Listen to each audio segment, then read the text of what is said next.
Capsulators from around the world. This is CCB Fozzie, joined by Elise Randolph for today, and we are bringing you the second day of the 12th Alliance Tournament. Why don't you say hello to everyone, Elise? Hey, how's it going, everyone? This is day 2. We're starting off with Fearless Empire versus Rote Kapelle. Rote will be in blue, Fearless will be in red. And we have two really interesting setups here. Rote Kapelle bringing what has become their trademark over recent tournaments, lots and lots of nuding power. They've got double Armageddon, double Eos, an Eros Celestis, piloted by former CSM member Ripper-Teg, triple Tawar, triple Kestrel. And they're up against what is really an update on the traditional Minmatar rush from Fearless Empire. Yeah, exactly. Fearless brought a Sleipnir team as their core, supported by Worms, which have a great tournament track record today. Or this week, and Caracals, which are really great anti-support ships. Mm-hmm. Now, both sides have come in sort of spread out with some of their close or heavy ships in close, and already the match has begun with a very, very fast knocking off the field of one of the Kestrels for Rote Kapelle. Fearless Empire getting the first blood immediately. Indeed, and Rote is focusing on these Worms, but this Worm by Kane is tanking really hard, but bam, poof goes a Caracal and a Worm all in one shot. These drones are nothing to mess with. Yeah, knocking off the Caracals and Worms early means it's a lot of the vulnerable DPS from the Fearless Empire. The Sleipnirs are going to take a lot of pounding before they go down, but the Caracals and Worms are going to be much, much easier to take down. And they've also got newts across all of the Sleipnirs. These Armageddons have their newts applied to them, which means that as time goes on, they're going to lose their gang links. As we see now, the Scimitar for Fearless Empire dropping as well. Very, very fast. That is a bit of a disaster. Rote Kapelle made the right choice and went straight for the Fearless Scimitar, and it dropped like a sack of potatoes, which is not good. It was damp, so it had to come in close. Unfortunately, when it came in close, it ate a little bit of pain. And now Fearless are just going straight for this Geddon, thinking they can just plow through it with the DPS they have.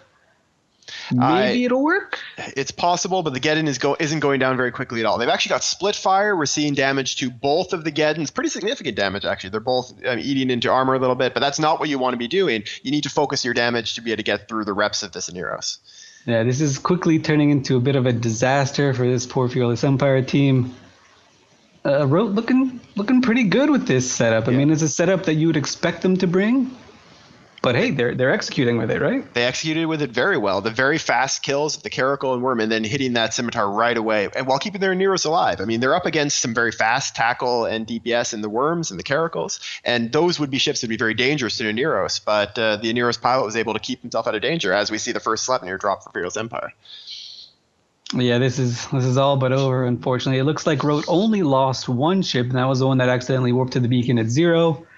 This setup by Rote, so smart. Like, the execution's so smart.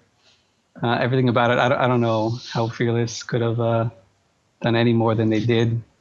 Yeah, I mean, Fearless brought ships that aren't too vulnerable to newts, to their credit. If they expected to have some Armageddons up against them, bringing Sleipnirs and Caracals and Worms is a pretty decent choice. But unfortunately, when you lose your Scimitar that quickly, there's just nothing you can do against the DPS of 2 Eoses and 2 Armageddons. Yeah, I mean, Fearless had the right idea. They had a carries to counter damp that Celestis, but these armor Kestrels, you gotta assume that there's a bunch of damps in the mid slots of these things. So even it looks like they only have one damp ship, they've got some secret hidden damp ships in these Kestrels. Yeah, and you can actually see the control bar for Rote Kapelle, as they only have one Caracal to focus on, is actually right up to the edge of the chart. They have a ton of damps on this Caracal, and I'm sure his lock range is like 2 kilometers at the moment. As GFs go up in local, there's no way that he's going to even be able to get a revenge kill on a frigate before he goes down. Well, very quick first match, but it was still a good showing by Rote. Mm-hmm. Yeah, again, the fast execution, picking their primaries very well, recognizing when the Scimitar was vulnerable. They obviously had a good target caller behind the helm, and they'd obviously practiced this setup quite well. Yeah, for sure. And their flagship is the Geddon, I think. So maybe they've got like a steroid out version of this team for later on in the match. Yeah, I mean, if the Fearless Empire had been expecting newts, they might have tried to ban out the Armageddon, which they didn't. They ended up banning the Ishtar and the Dominix instead. But if they had banned the Armageddon, that might have actually just triggered Rote to bring in their flagship instead, because flagships are immune to bans. Yeah, absolutely. And I wonder how the dynamic changes with only one Geddon on this team, even if it's a Super Geddon. Yeah, well, that might be something we'll get to see if Rote is confident in this setup going forward. They might bring it again in the future, and they might try to bring it with the flagship, and we could get a look at that. But in the meantime, that is the end of the match, and that Rote Kapelle will go on through the winners bracket, and Fearless Empire will be knocked into elimination matches next week.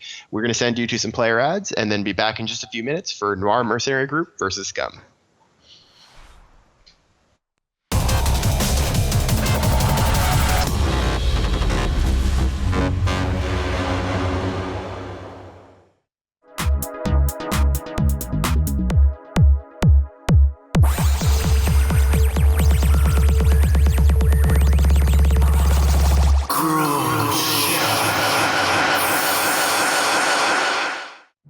Do you like spaceships? Do you like explosions?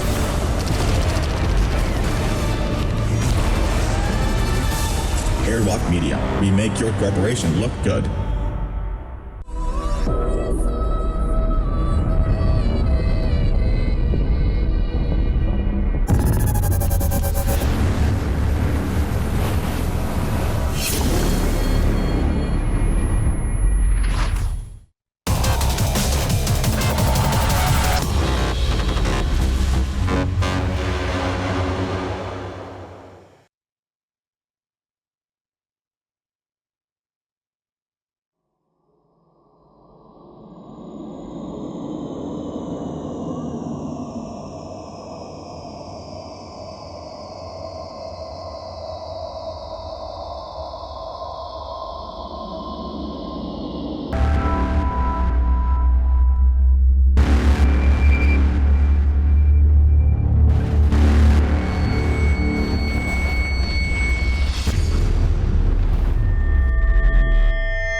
Hello and welcome back, everyone. This is CSP Fozzie, joined once again by Elise Randolph, and we are here to bring you Noir Mercenary Group versus SCUM. And we have two very original setups here. Noir Mercenary Group coming in with a Vindicator, Navy Mega, Eos, a Neros, two Enyos, three Vengeances, two Daredevils, and a Heretic. Vindy and Navy Mega, along with the entire team, coming in at 50, so they're going to be well out of engagement range to begin in. Yep, and SCUM chose a very similar team, actually, except using Nightmares instead of Vindies and Worms and Harpies instead of the Enyos. So they're like the Shield equivalent with Nightmares. They came in at 52. The difference here is that SCUM, who you'll see in blue, have the Molluses, which will really wreak havoc on these on this Noir Onirios. So they've got a lot of distance to cover for Noir, given that they're a blaster team. Let's see how this goes. So the match has now begun. We're going to see which direction these teams go. There's two options. They can head towards each other or they can head back, and Noir is heading back. They're heading directly towards the micro jump unit behind them. Maybe, yes. It looks like so. The micro jump beacon, there are 8 of them spread around the arena and one in the center. When you activate it, it'll just blink your ship 100 kilometers in the direction you're facing. It's going to make for some very interesting boundary violations if you do it wrong. But, man, you're going to be sitting pretty and looking good if you do it right. Meanwhile, SCUM has decided instead of going forward or backwards, they're going to head sideways, get the transversal up a little bit, and they're moving as a group, kind of in a circle around the center of the beacon here. Yeah, you're going to see that this is a really common tactic. They're just going to sort of corral the team in and force them to rush in. The team that rushes in first is usually the one that's at a disadvantage because their DPS ships can get tackled apart and sort of it's suboptimal, really. So the Noir team has stopped before they got to the micro jump beacon, and they're actually turning around and starting to basically do the same thing. They're getting themselves spread out and just sort of casually walking along the side of the arena here, getting a good look at what their opponents are doing, and they're going to hope that their opponents make a first mistake. You see a lot of damps coming out of the SCUM team onto the Noir team over here, and that's really kind of making them battle ball, as we call it. That's the tactic when you're damped. You just kind of stay in a battle ball together, so the reps, even no matter how far away you get, you can always like apply the reps. Yeah, you can see the damps right now applied mainly to the frigates, probably to counter any other E-Ward that could be applied. So these Vengeances could have their own damps, could have tracking disruptors, and by damping them, the SCUM team is preventing them from applying their TDs or damps. Once they actually get into the fight, you might see them switch those over to the Aneros or to the Near Navy Mega if they think that'll help. Yeah, that's a really clever tactic, actually, to damp something else, like a frigate that might have remote effects. And then when the fight actually starts, you just throw all your damps onto the Logi, and the Logi's like, oh, I got a 70-kilometer lock range. It's fine. Then the fight starts. Wham, I've got a 5-kilometer lock range. Disaster strikes. So the two teams are very slowly making their way closer to each other. It looks like they're going to be converging somewhere around the sun side of this beacon. It's just they're taking it very carefully, which is the way we've seen a lot of very good teams play it. When you have two teams that need to get in close to engage, we often see that the team that rushes in first is the one that loses the fight, because the team that's sitting back defending is more easily able to react to any movements that the other team makes, to the other team splitting up as they move in with ships of different speeds. There's a lot of different things that can go wrong when you charge in. And now you can see SCUM are moving to a micro-jump beacon, and Noir are repositioning to a different micro-jump beacon. Mm-hmm. Yeah, Noir have now concentrated themselves around that micro-jump beacon. And so the beacons here that they have are not exactly 100 kilometers apart. They're on opposite corners of one of the sides of this cube. So they're a little more than 100 kilometers apart. If they jump towards each other, they won't reach all the way, but they would get very close. I really just hope that both teams activate the beacons at the same time and just like go on the other sides like instantly. Just pass That'd each be other. something great. Yeah.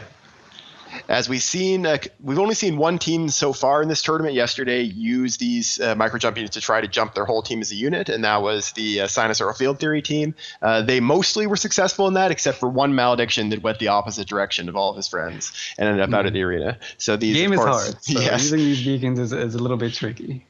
And now the SCUM team has actually decided they don't like the beacon they're at, and they're making their way to another one of the beacons. So they're heading away from Noir and getting to the far opposite corner of the cube, basically. Yeah, exactly. And just a little bit of history on these teams. SCUM is a sort of a low-sec pirate alliance, more mercenary group. They kind of do a little bit of everything. They are true mercenaries. They've been around EVE for a very long time. They have a very storied history in the Alliance tournament. Last year, they did not do as good as they would have liked, so they put in a lot of practice this year. So let's see if that practice is going to pay off in this match. Yeah, I mean, Noir, of course, is partially famous for their mercenary activities, partially for a very long-running podcast that their leader, Alexeyev Card, runs, that now includes one of our active CSM members, alliancetournament. And they've traditionally underperformed a little bit in the tournament, but I know that that's just kind of increased their desire to change that image and do really well this year. Yeah, exactly. They've been skirming with other teams in the tournament. And it looks like now we've got a few drones out. These teams are actually really similar, even though they're like completely different on the way it looks. Like they both have rep drones. Like the SCUM team has rep drones and ECM drones. The Noir team has rep drones, and I saw some geckos out at the beginning. Yeah, it looks like EOS is probably carrying geckos. We've been seeing a lot of those used in this tournament so far. Of course, there's a limited supply of geckos in the game. They were given out as a special prize to everyone who is subscribed to the game as of our 11th birthday. And that means that they're not continuously being added. You can't build more geckos at this point. So every one of them that gets destroyed is one less that the game has. So long with the rares. Okay, so the match has been going on for 5 minutes. It's usually you got the ice water in your veins in the beginning, and you're like, we give you credit when you don't zerg in the very beginning. But after 5 minutes, like, what should these teams be thinking right now? Like, at this point, they've got to be thinking about what they're going to do if the game does go to time for the first segment of it. In that case, if they can get a kill of a small ship right before the end, though actually, as I say that, the Noir guys are starting to charge across. We've got a couple of their frigs moving fairly quickly towards the center of the arena. Now that's leaving them very exposed. They're a long way away from their support. So I'm not sure exactly what their plan is with that. If all those damps get applied to the Aneros as they're out here, then they're going to be in a lot of danger. Yeah, these nightmares we very rarely see nightmares in the tournament. I don't know if there's a good reason behind it or not, but they get a great tracking bonus to their pulses, and pulses themselves get a great range bonus with Scorch. Some may say it's a little bit imbalanced. They're kind of neat to play with. Very good tracking is a good thing, and it doesn't look like Noir have any tracking disruptors, so these nightmares are sitting pretty. I think one of the reasons, as the nightmares are now firing, we're going to see how well they manage to get hits. Nightmares are extremely powerful ships. They were given an extra slot and a new afterburner bonus in the Kronos release, but they're very vulnerable to E-War. They can be damped and they can be tracking disrupted, and that's always something that you have to be very careful about in a tournament setting. Yeah, absolutely. I mean, damps and tracking disruptors, you might not see it in small gang fights on TQ. Well, a little bit, but not nearly as organized as you see it in the tournament, and they're practically all over the place. If you've got a team without any form of E-War, probably going to have a bad time in the tournament. That's what the control bar looks like on your screen, among other things. So you can see SCUM have a pretty decent control bar, at least huge compared to Noir's control bar. Yeah, and that's going to be coming from those the E-War they've got sitting on their Mollusk, and then spread across Harpies and Worms as well. It's only, I think, a matter of time until one of these guys has to move in and get a kill. If this thing goes to the full time while the points are tied, then we're going to actually see time start to speed up, which will give the logistics pilots a much harder time keeping their ships alive. And maybe that'll that's what be a disaster. Maybe that each side thinks that they're just more skilled and will be able to react to the faster time more effectively than their opponents. I'm not sure. Yeah, maybe they just have sick micro skills and they just want to put that to the test and just like flaunt it for everyone. But now there's 2 minutes left in the match. If it does go to time, as Fozzie said, it will go into like super mega tie-dye, reverse tie-dye, so everything speeds up, and we'll have a 5-minute window to see how it goes. That being said, if either one of these teams can kill one ship immediately before time runs out, then they'll win on points. So the first thing we do when time runs out is we see if any team has a points advantage. Right now, both are sitting at 0 points killed. If they can kill one of the frigates and snipe it right within this last minute, then keep the rest of their ships alive, that will give them the win. All right, we've got a development, boys. Noir is going down back to the jump beacon that they were initially going to. Looks like they made up their minds. They're all crowding around that, except for this one Daredevil by Sovereign. He's kind of hanging out a little bit. I hope he doesn't get sniped. And SCUM is sitting at their own beacon. So they're at the opposite corners right now. Please cross jump.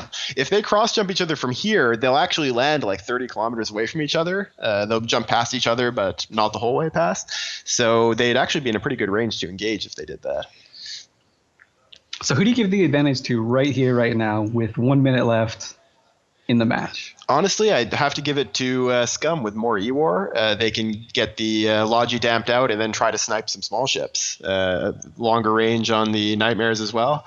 Though at this point, I have a hard time imagining that in the 20 seconds left, they're going to actually jump in and get a kill, which means we are going to go to speed up time. Now the SCUM guys are jumping across the field. SCUM are blinking across the field using the micro jump units. We see the entire side there. There we go. They're jumping as a unit towards the middle of the arena, and it looks like they're going to try to probably get a kill. It's too late now for them to get the kill before time runs out. We are now into fast time. Time is running at 1.5 times speed, and we're going to have to see how well SCUM can take down the Heretic that they're primarying, but it's getting saved. Heretic is holding. Those sick micro skills on the Noir team. You're showing everybody. So every minute, time will start getting faster and faster. It's going 1.5 times speed now. Once the minute is up, it'll start going 2.25 times speed, and it'll continue accelerating from there. All right, it looks like this is just what Noir wanted. They just wanted to be in super fast time. They're all rushing in with their support wing of Daredevils and Enyos. We have a Daredevil webbed and painted. It looks like it's about to go down. The Daredevil of Terramis Calamity. There he goes. He's down. And a second Daredevil of Sovereign Apocalypse following right behind. That's 2 quick kills for SCUM. Yeah, SCUM is just melting this Noir support wing, which is really not something Noir want. They need to get these Vindicators onto something. Looks like the Vindies are shooting a worm now, but the Vindies are still down at the back. I don't know why they sent their frigates in while keeping most of their large ships all the way at the back of the arena. And now time has gone to 2.25 times speed, so you're seeing more than double speed EVE going on right now. Yeah, this is kind of a disaster for the Noir team. Obviously, they won't be eliminated should they lose, but they do get a little bit taste of blood by killing a Mollusk. Mm-hmm. good, a little bit too little too late, though I do like the call of shooting the Mollusk pretty quickly. At this point, the big ships are dead, so it is still possible for Noir to take this, but it is not looking good. Having lost a lot of frigs early on, it means that the support wing for SCUM is going to be much harder to kill, although as I say that, a worm goes down for SCUM. Yeah, I mean, this is just kind of crazy. Noir kind of repping now. They're holding a little bit better. Yeah. Nobody's shooting each other's Logi. Okay, now there we go, the Basilisk. The SCUM Bassi is getting shot at, which is a great target for these Noir guys to shoot at. So there is now a web on the Basilisk for SCUM. If Noir can take that Basilisk down, that's going to put them into a pretty big lead, especially considering that the Aneros, there he goes. Wow. Because time is sped up now to 3.5 times speed, and so there's no way that he was able to tank Vindy and a Navy Mega at triple speed. All right, we've got a game now. It might not look like it, but we totally do. I think, actually... The Aneros is now webbed. Noir's Aneros is webbed, and it's going down. Oh, this is not what they wanted. If Noir wants to take this, they need to take down some of the DPS fast. They need to knock down a Nightmare or finish off the worms before that Aneros goes down. Yeah, they really need to kill one of these Nightmares. The Vindy Navy Mega is better than the Nightmare combo in terms of DPS. So if they just focus on that right now, they can potentially win. All right, so now neither side has Logis. We have a bigger frigate wing up for SCUM. That frigate wing is dropping fast. It looks like the Elixir of Cards Vindicator was webbed there, but it's off now. And Black Matrix's Nightmare for SCUM is the primary, and it is going through shields pretty quickly. Yeah. Oh, geez, this is close. SCUM are shooting an EOS, which is a good target here, I think. Removing the links. EOS is probably going to die before the Nightmare, but that Nightmare is going to die, which is going to leave us a Vindicator and Navy Mega at 5 times speed versus double Nightmare Vulture, double Worm Harpy. Oh, this Vindy is melting so fast, though. Oh, geez. Yes, the Nightmare Black Matrix is pulling back shields, which means that, yes, him staying alive is getting Elixir card down, and wow. Oh, hashtag baited. So baited. The Nightmare of Black Matrix is using his local shield booster and pulling back shields. Or actually, you know what? I think that's just mostly passive recharge. It's because time is going so fast that his passive recharge is looking like a shield booster. And that is the match. Noir Mercenary Group and SCUM decided to brawl in super speed. That was crazy. That was actually crazy, and that was amazing. And that is something you can only see here at the Alliance Tournament. With that, Noir Mercer Group will get sent to the elimination matches, and SCUM moves on through the winners bracket. We'll send you to some player ads, and then we'll be back very soon for our much anticipated match between WAFFLES and Ministry of Inappropriate Footwork.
You want to stay up to date on the market? You spend most of your time blowing stuff up, but you want to know why plex are so damn high?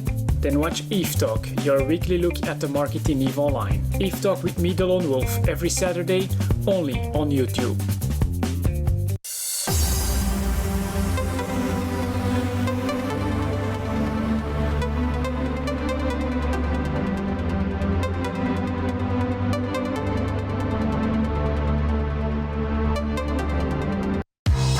test have sort of a poisonous leadership.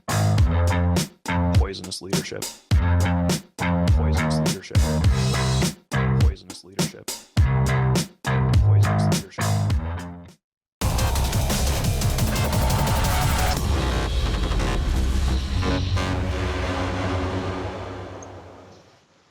Hello and welcome back, everyone. This is CCP Fozzie, joined once again by Elise Randolph, and we have a really cool match coming up for you now.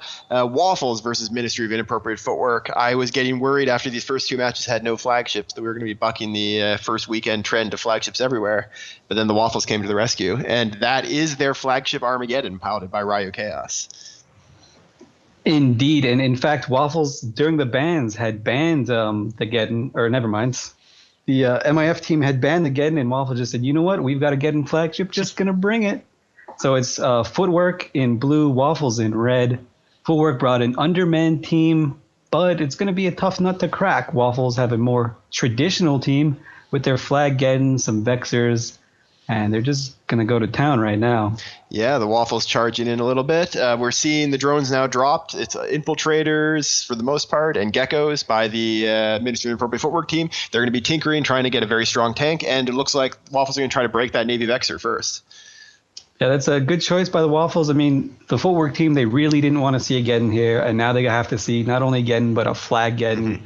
So this is not going to be great for them. You can see the first Navy Vexer piloted by Grim starting to break now. You can see just a moment ago that control bar for Waffles went from not very full to extremely full, and that's when those Armageddon newts suddenly turned on the Proteus. They are going to be applying a lot of newting power to the Proteus and making it much harder for him to keep all of his reps going. Yeah, with this amount of reps, the Waffles are splitting damage a little bit. Looks like the Footwork team has managed to get some of their drones onto Daniel in these Waffles Onirios. That's basically their only hope right here, is the whole tank. And never mind, they're shooting this Vexer instead. Yep. It's through the Onirios. They just don't have Vexer. And the Vexer is down. Blood. That is a big kill. Anytime you can knock down DPS when you're flying these Tinker teams, it really, really helps relieve the pressure on your logistics. And a Vexer does a lot of DPS, so getting him off the field is an excellent choice. Yep, the Footwork team have damps on their EOSs, I guess, and they just threw the damps on the Neros. The Neros couldn't get in range fast enough.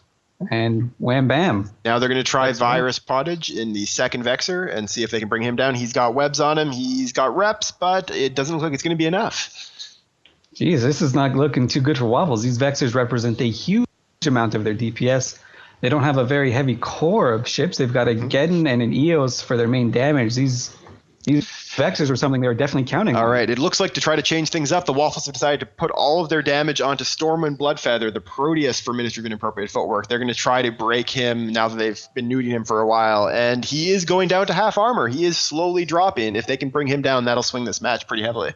Yep, this Stormwind guy is taking massive damage, but is it going to be enough? It looks like it might be enough. Yes, I mean, so we're now seeing a bunch of shield damage onto the flagship Armageddon for the Waffles. It might be that Ministry of Inappropriate Footwork realizes that they need to take that nuding off the field. But then again, Stormwind's pulling back his armor now.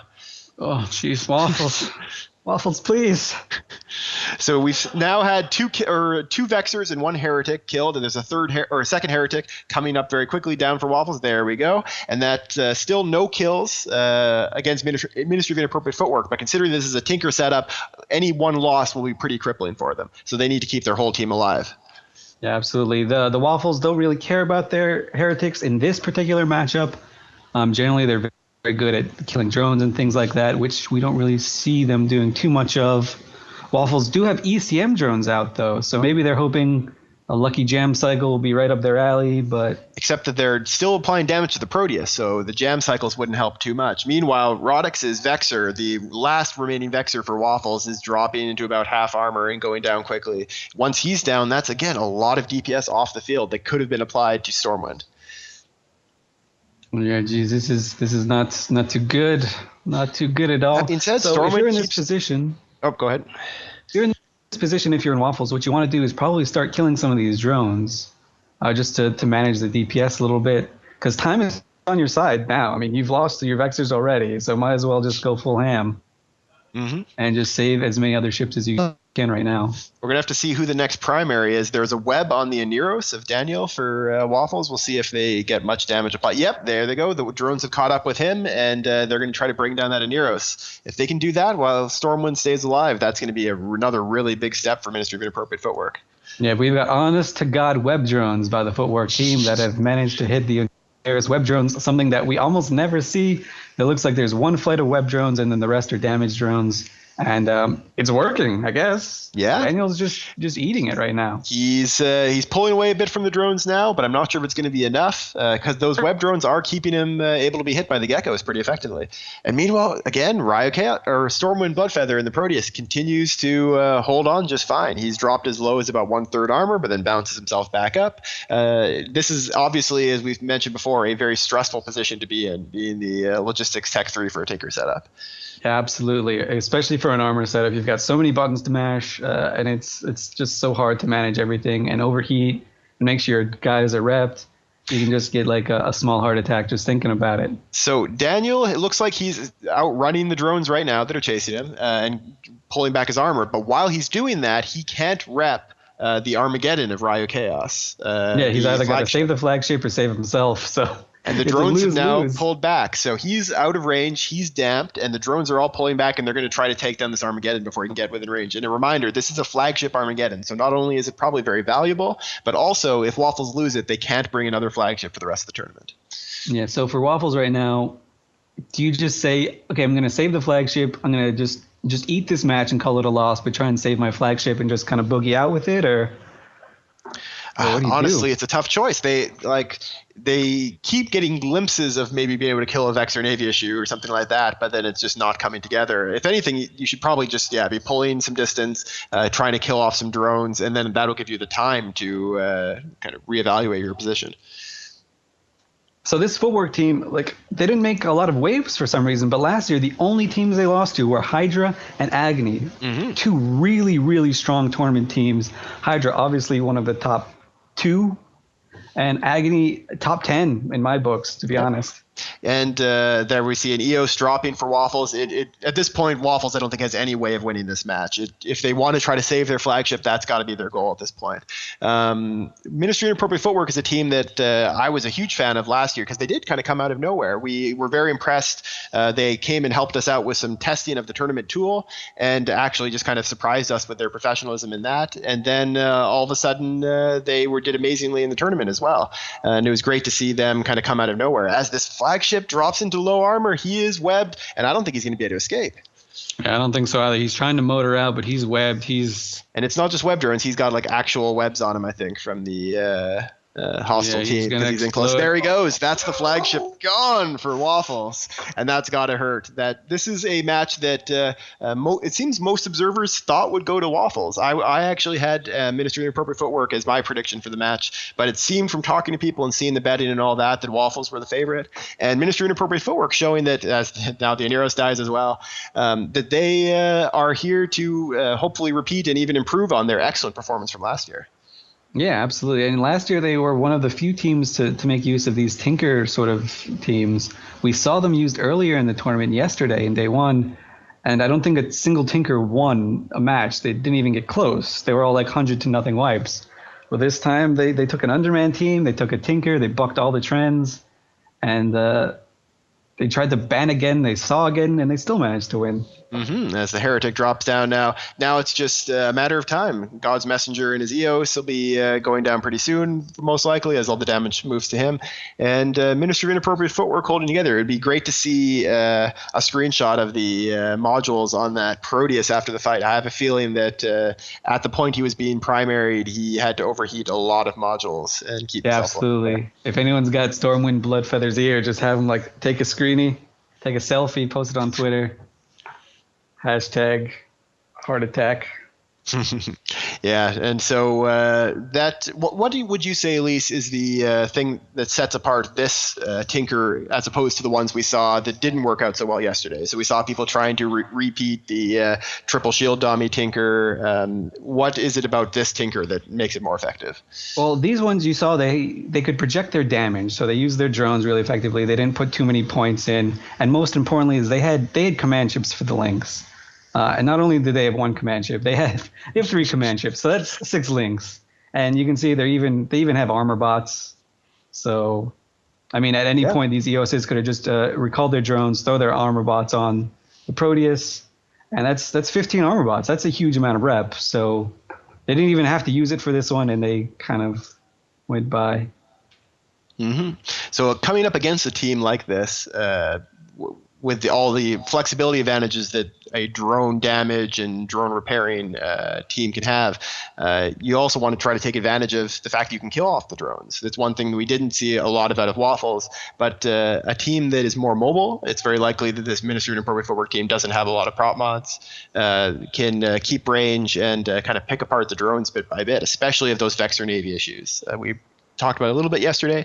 Vexor Navy issues are a ship we're going to see probably a lot of in this tournament, but they're very vulnerable in that they can't carry extra drones. They only have enough room for the one full flight of heavy drones or sentry drones. And so if you kill their drones, that's a drone that they don't have. They can't just replace it. And that means that you've just taken a chunk of their damage right out of the fight. Yep, and with that, the match is over. The Waffle Molluses, which Molluses, good ships in the tournament, not really useful against this matchup. At least they were left alive, so that's kind of cool. Maybe they can scoop some of these augmented ogres, which are pretty expensive, before the match actually ends. Yep, and with that, Ministry of Inappropriate Footwork moving on to the winners bracket, as I think a lot of people may have expected them to do if they remembered them from last year. Waffles going down into the elimination rounds, and we're going to send you to some ads and then be back for Mortuus versus Coven very soon.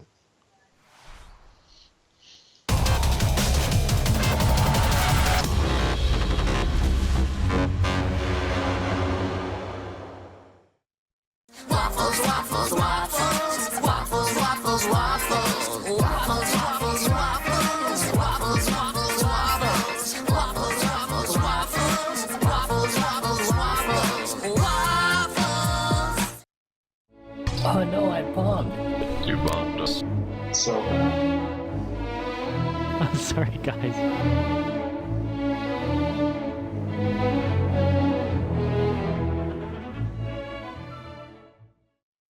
September 13th, the EVEonline gaming event. Hashtag #EVE_NT. Be there or be a douchebag.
In EVE, the only thing worth more than ISK is trust.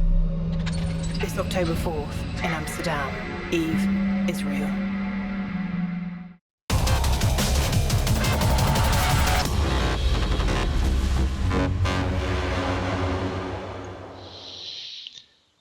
Hello and welcome back, everyone. This is CSP Fozzie, joined by Elise Randolph, and we're here to bring you the next match of Day 2 of the 12th Alliance Tournament. This is Mortuus versus Coven, and you are going to see some very, very pretty frigates on both sides here, especially Mortuus, who has brought 3 Garmers, one of the great new ships that recently added to the game. Very fast light missile ships, great range. Mortuus has brought 3 Rattlesnakes, a Scimitar, 3 Worms, 3 Garmers, and a Corax.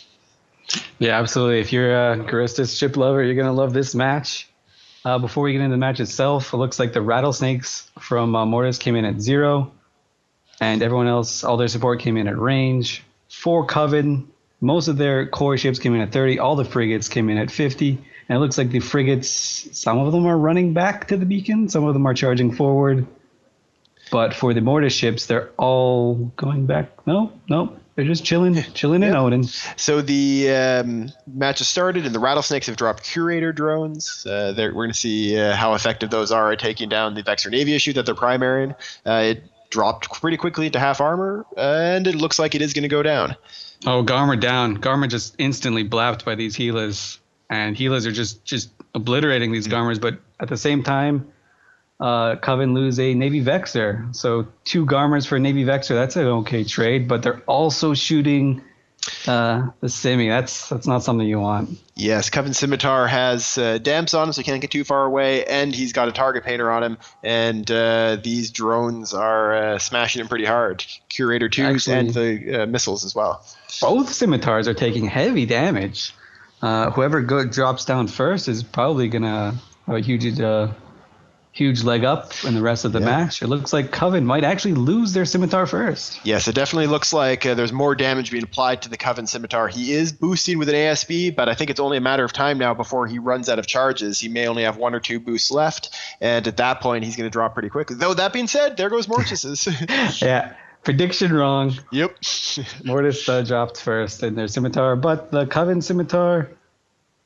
he's actually not getting hit by drones. He's just getting hit by rattlesnake missiles. Mm-hmm. And he's now pulling range. He's making his way to this beacon, it looks like. If he can micro-jump drive away, then that'll be really impressive. Oh, and the Garmer down. Oh, pretty little Garmers. They're really fast. They've got a scram bonus. They've got really good light missiles.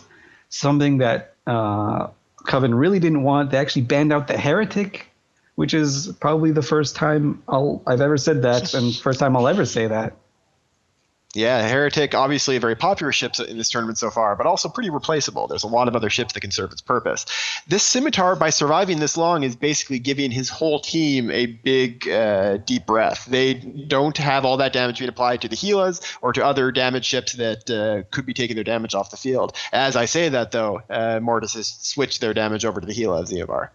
Yeah, Mortuus is still using these Curators. I'm not sure if that's the best move, but right now their entire frigate wing, you can't even try and save it. And the Curators killed Hela. Okay. The Hela went down very quickly. The Scimitar looks like was out of range. I didn't see any reps applied to the Hela, so the Simi had gone too far away. And now they're probably going to switch. There we go. We got a target painter applied to the next Hela of Biggie. You're going to see that target painter go on to whoever they're going to shoot next, generally.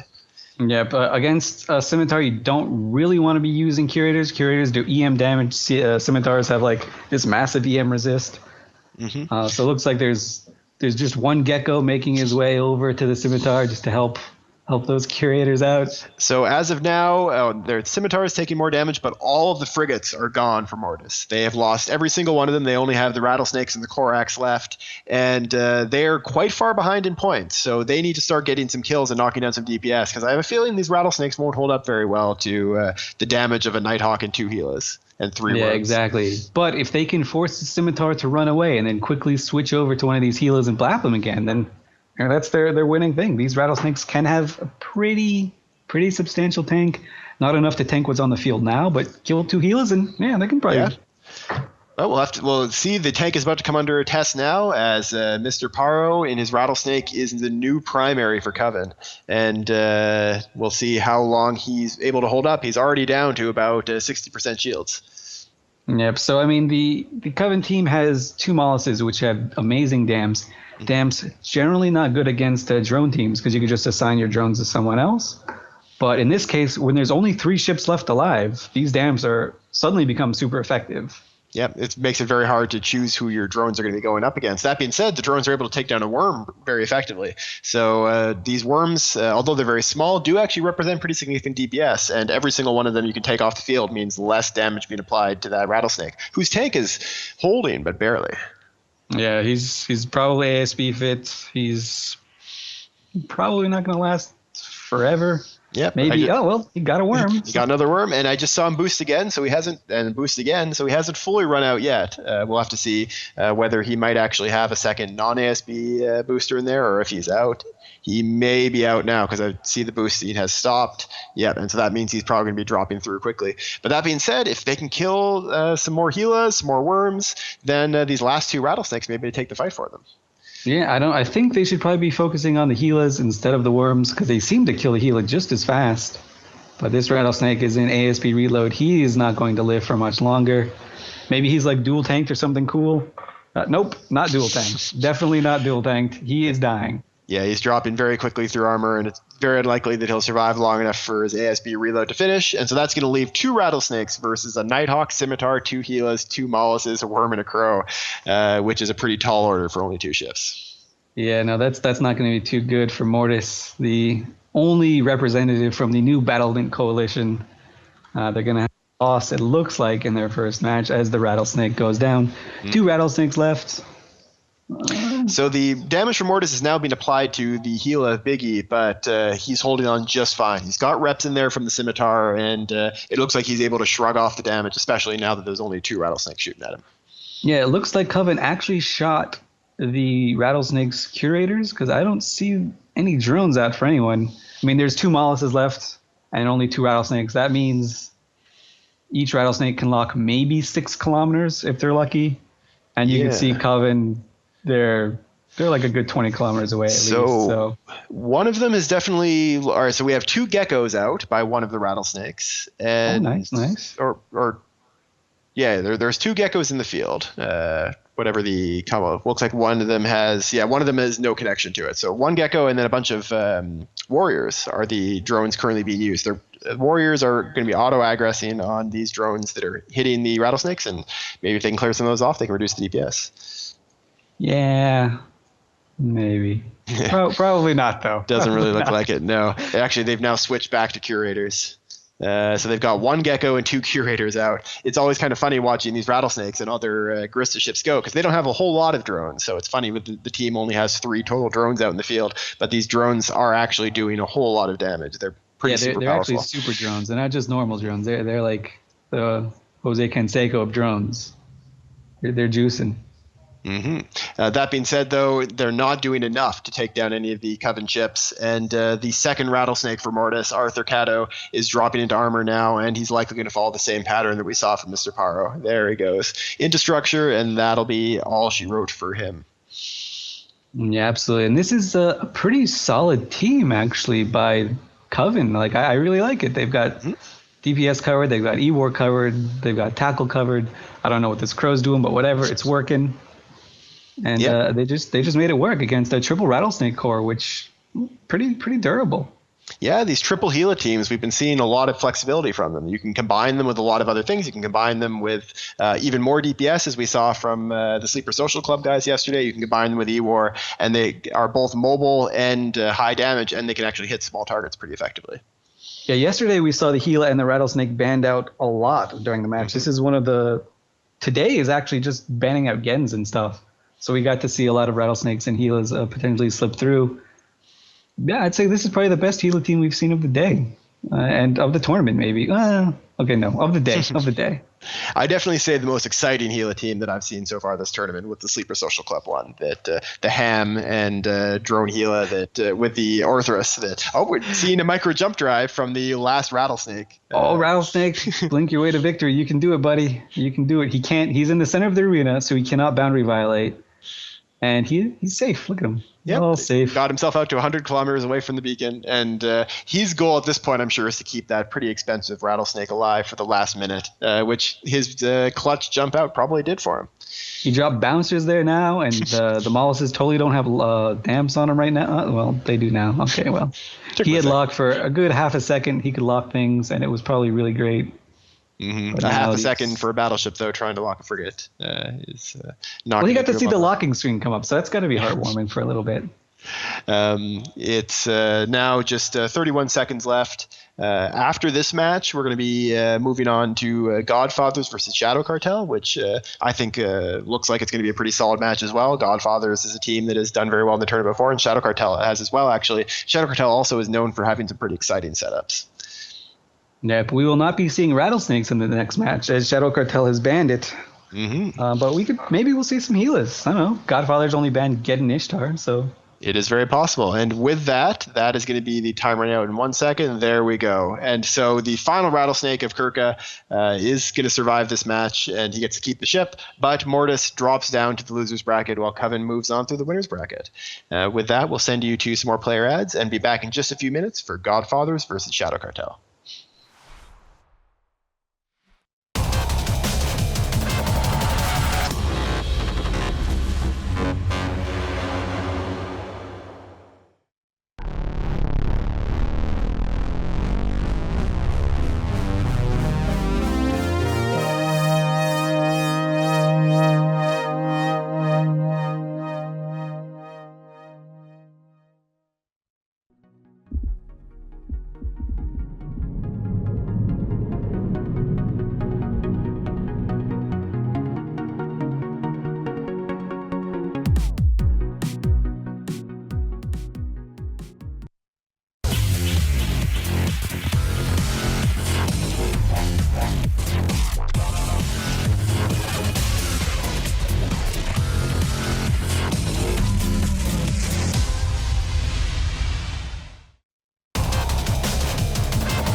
Welcome back, everyone. This is CCP Fozzie, joined by Elise Randolph. We're bringing you the Godfathers versus Shadow Cartel this next match on day 2 of Alliance Tournament 12. And we're going to go see if my streak of predicting matches can continue. I'm 4 for 4 so far.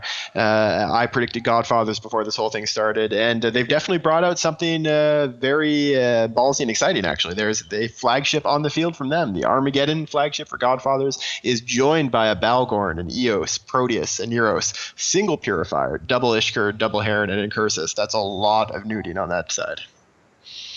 Yeah, absolutely. And Shadow Cartel in blue, they brought a Gila Navy Vexor team. Interestingly enough, first time up today, they brought 2 bursts. Bursts are the logistics frigates. There's a special rule for the bursts you can have, and all logi frigates, is that you can have 2 of them.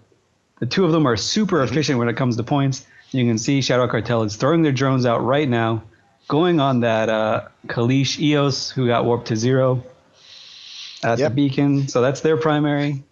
However, there we go. He's taking some pretty big chunks of damage. It looks like he's going to drop down. We're not seeing any reps on him from the Aneros. The Aneros is damped, and it looks like it doesn't have lock.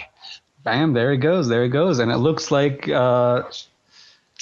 Godfathers are trying to catch this Paquito in the Gila, but he's going too fast. He just outrunning these drones. Yeah, we're not seeing any of the newts or NOS applied from the Balgorn and Armageddon yet. Looks like they may have. There you go. They just got them onto King Rudel in the Gila, and he's going to be out of cap very quickly. It looks like they applied both of the ships worth of NOS and newts onto him. But they keep losing ships. They've lost an Eos, an Ishkar, and an Incursa so far. And another Ishkar is following right behind. Yeah, looks like Gila is now taking damage, and these bursts aren't able to keep him up. They're doing an okay job, actually. I take that back. He's breaking very, very slowly for a Gila. Like you would expect it to be dead already, but he's tanking. Yeah, especially considering that we're not seeing any hardeners on him because of the newts. He is staying up a long time. He is going to go down, but these extra seconds that the burst bought him means that they're actually able to eat into this Proteus quite a bit in this time. This is some very good early kills for the Shadow Cartel. They've managed to take down an Eos and 3 frigs and get a Proteus to half armor before they lost their first ship. That's a great trade for Shadow Cartel. I mean, it's really easy to just snooze on these bursts, but they're pretty significant.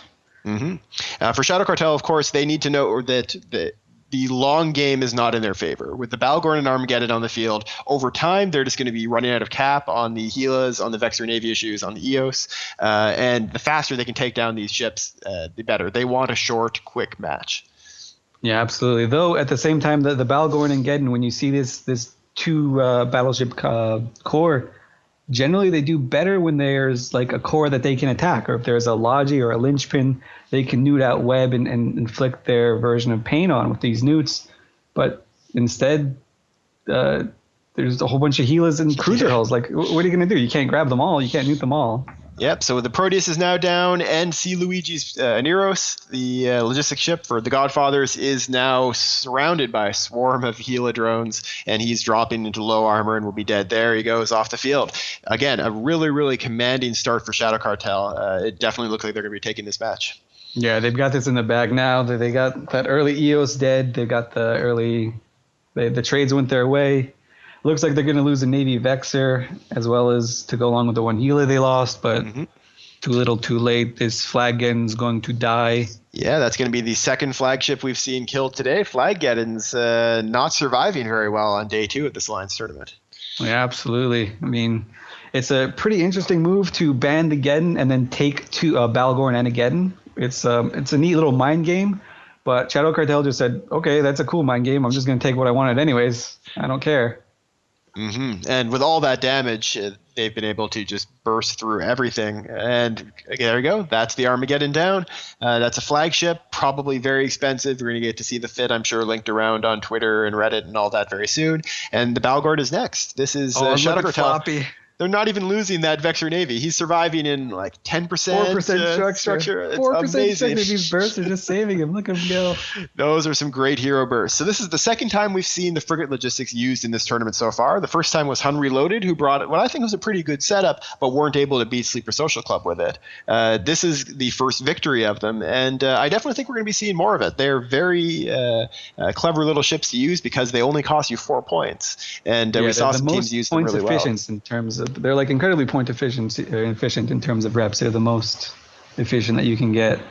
And with that is the end of the match. An extremely fast kill for Shadow Cartel. They've become known for bringing very aggressive setups, and this is no different. We're going to send you back to some ads and then come back for what I'm sure is one of the really anticipated matches of this weekend, Afterlife versus Pandemic Legion.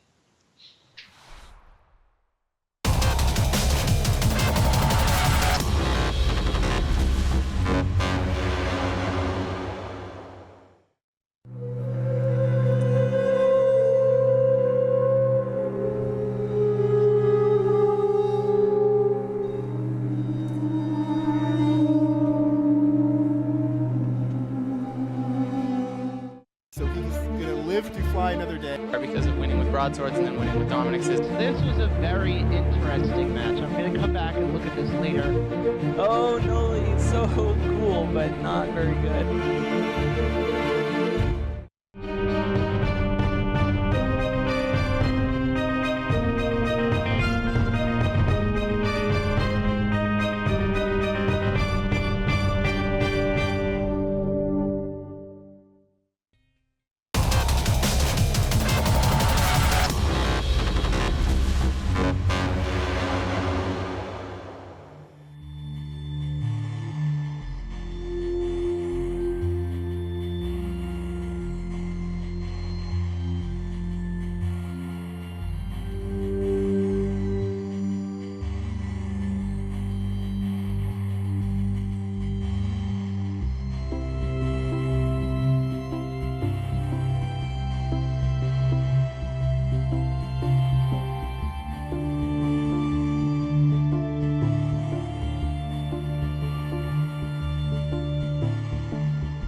Hello and welcome, everyone. This is CCP Fozzie, joined by Elise Randolph, a very nervous Elise Randolph, and we are here to show you Afterlife versus Pandemic Legion. This is definitely one of the most anticipated matches of the day, definitely the most bet-on match of the day, and PL has brought in a Rattlesnake team, kind of similar to what you saw from them last year.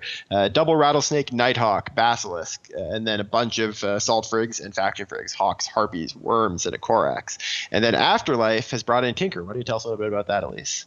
Yeah, the Afterlife took a six-man team, undermanned, but it's a Tinker, very similar to what Footwork did earlier in the day. They've got 3 Ishtars as their core, a Loki as the logistics ship, and a Marauder Golem to try and project some damage across the field. It's sort of like a 2-part Tinker, if you want to say. Mm-hmm. So the Golem can go in Bastion and tank a lot of damage, and the Loki can rep all the Ishtars up and the Vulture. So and it's a pretty strong setup, actually. Match has begun. There's bouncers dropped by the Ishtars for Afterlife, and they're going straight for Lucas Kwan's Basilisk. We're seeing a target painter on it. The bouncers are on him. He's dropping into low shields. It looks like he's got an ASB, but I have a feeling he's going to be dropping this. Probably not going to be enough. Yep, there he goes into structure, and that's going to be first blood for I may have said it too soon. There we go. First blood for Afterlife. They have taken down the Basilisk of Lucas Kwan. That is the logistics for PL. That's the kill they needed to make early. Absolutely. I don't know what he was doing. He was coming in with the rest of the team instead of running away. I guess he was trying to kite these bouncers a little bit. But you can see PL is now running into the center of the arena, or where all of the guys are at. And they're just trying to break this Loki, push him, harass him a little bit, see what happens. Yep. So like other Tinker setups we've seen, they have a Tech 3 strategic cruiser as the logistics ship. So it's fitting remote reps and also a very big local tank and getting capacitor fed to it by the other ships on the team. And PL has decided they just want to try to break right through that Loki. So far, unsuccessfully. We do see a smart bomb going off from the Golem of Jonathan Kane in Afterlife, and he's going to try to knock down any drones, especially from these worms that are doing extra damage to the Loki. Yep, the Ishtars abandoned their bouncers, it looks like, threw out geckos and threw them all over on some of this PL frigate wing. Destoya managed to kite them out about 60 kilometers, but he eventually fell. PL is pretty much losing a lot of ground really fast here. They're going to have to break this Loki and hope that maybe something breaks. This is an excellent start for Afterlife. Afterlife, of course, are coming into this as the gigantic underdogs because PL is the defending champions and one of the big tournament dynasties. But Afterlife coming to an amazing, amazing start at the beginning here. If they can keep knocking down these worms, that's a very good choice on their part. Without the logistics, they go down fast, and there are a lot of DPS off the field. They need to reduce the DPS to reduce the pressure on that Loki. Yeah, so this Afterlife team is Darkness and Despair from last year. Just same guys, different name. They did a pretty decent showing last year as another frigate from PL dies. This is absolutely huge. We may be watching Pandemic Legion about to get knocked into the losers bracket on day 1 of the 12th Alliance tournament. That would be huge. Absolutely. And it's not coming from a gigantic mistake from PL. This is a solid team that seems to be being flown quite well. But Afterlife have brought a really, really good Tinker that does a great job of killing what it needs to kill, the enemy logistics, and then knocking DPS off the field. Loki's dying. I spoke too soon. That Loki is now off the field. That means that PL now has the ability to take down these Ishtars quickly. They've lost a lot of their small ships, though, so it's up to basically these Rattlesnakes and Nighthawk to burst through the rest of the team. That Golem is probably going to have that Golem is probably going to have Bastion mode as a second line of defense. So the Ishtars and the Vulture are going to be pretty vulnerable, but the Golem is going to be a tough nut to crack. If Afterlife can knock down enough points off of PL while they still have ships alive, I think that's why they're going after the Rattlesnakes now, then that Golem could potentially stay alive and win the match on points. Yeah, it's theoretically possible, very improbable. PL against the Tinker, probably the riskiest setup you can feel against PL is a Tinker. PL invented the Tinker, Black Horizon. It's his little love child. They finally managed to break it. That Loki broke, and now these Ishtars are going down, so it's going to be just a Golem and a Vulture against 2 Rattlesnakes, which are both taking damage. There goes the Ishtars. And some Hawks that no one really cares about. I don't know why Afterlife is splitting damage across these 2 Rattlesnakes. It seems like a really bad choice here. They don't have any kind of damps that would be preventing them from locking both of them. Both the Rattlesnakes are on top of them. This seems like it's just a mistake in choosing targets by the Afterlife guys. They have damage split, and if they'd had all that damage concentrated, then we could have had Salah Cameron's Rattlesnake potentially dead by now. Yeah, absolutely. Looks like he's going down now, so he actually might lose. This might not be over just yet. This golem could potentially battle ball and kind of own for a little while. Let's see what Sala Cameron's up to. This vulture's going down. So it'll be, it looks like one rattlesnake, a nighthawk, and some frigates versus a golem. Might be tricky, but I think rattlesnakes would then win on points because they've got the rattlesnake and nighthawk. So the golem, if he can take down this first rattlesnake to reduce the damage, then he'd have to probably, I don't know, probably take down the frigs and the nighthawk, because then one golem beats one rattlesnake on points. But it'll be a tough road to go, as his last teammate, Mystic Rebel's Vulture, goes off the field. And that's the captain for Afterlife, and the ganglinks that were helping keep his tank up. I think we Gucci now, boys. We Gucci. This Lordena Cameron's Sala is just kind of motoring around, running away from this golem. This golem is now sort of getting away from a cruise missile golem, though. Not easy at all.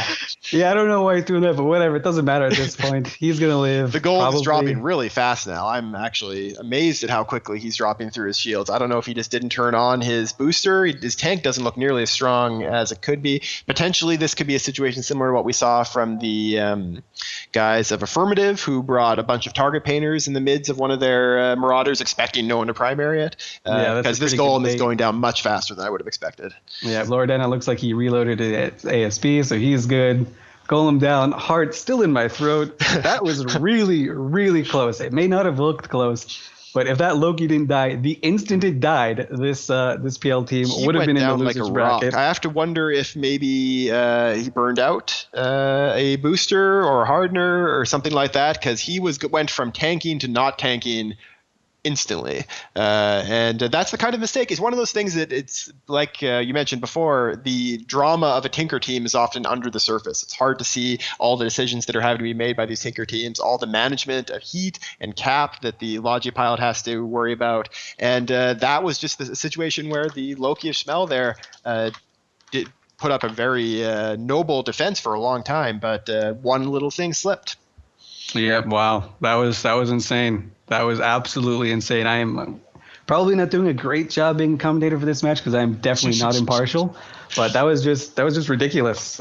Tinker versus PL, very risky move, very bold move, and they almost pulled it off. That was almost incredibly close to being successful. Afterlife showing some real chops. This is a team that I wouldn't want to come up against in the losers bracket, considering that they came within a hair's breadth of beating PL.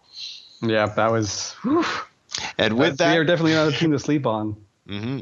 With that, we're going to send you back to some player ads in GTCam, and then we'll be back very soon for the Methodical Alliance versus End of Life.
For day 4, that means that pretty much only the good teams and Test Alliance are left.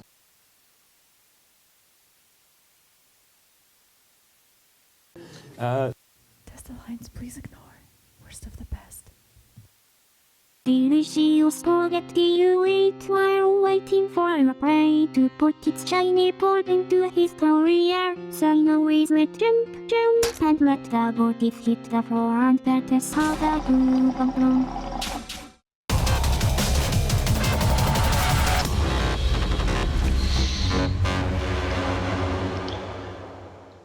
Hello and welcome back. This is CCP Fozzie, joined by Elise Randolph. I hope all of your heart rates have slowed down a little bit after that last match, and we're getting ready for the next one for you. It's Methodical Alliance versus End of Life.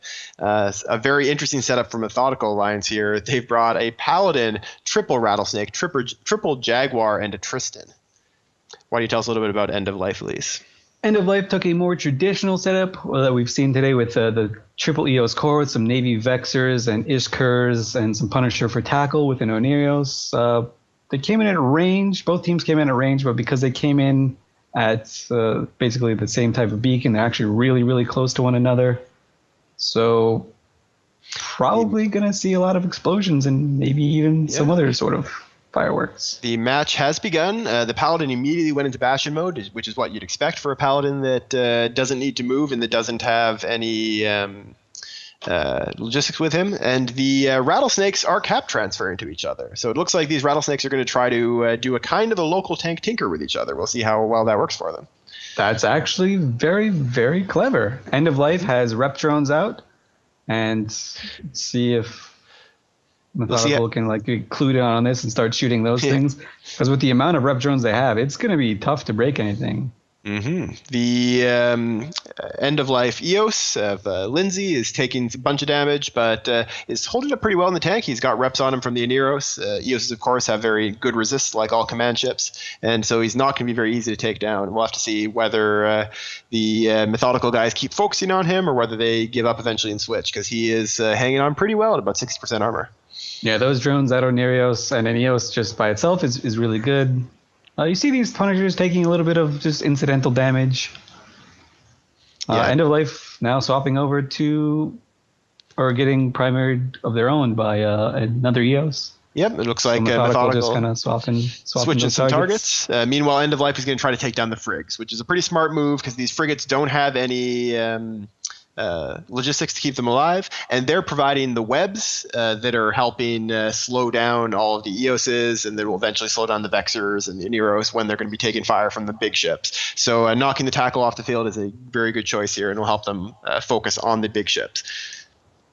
Yeah, absolutely. As we say that the two Jaguars just melt, third one gone, Jaguar's gone. There are no bursts or anything fancy to rep those guys up.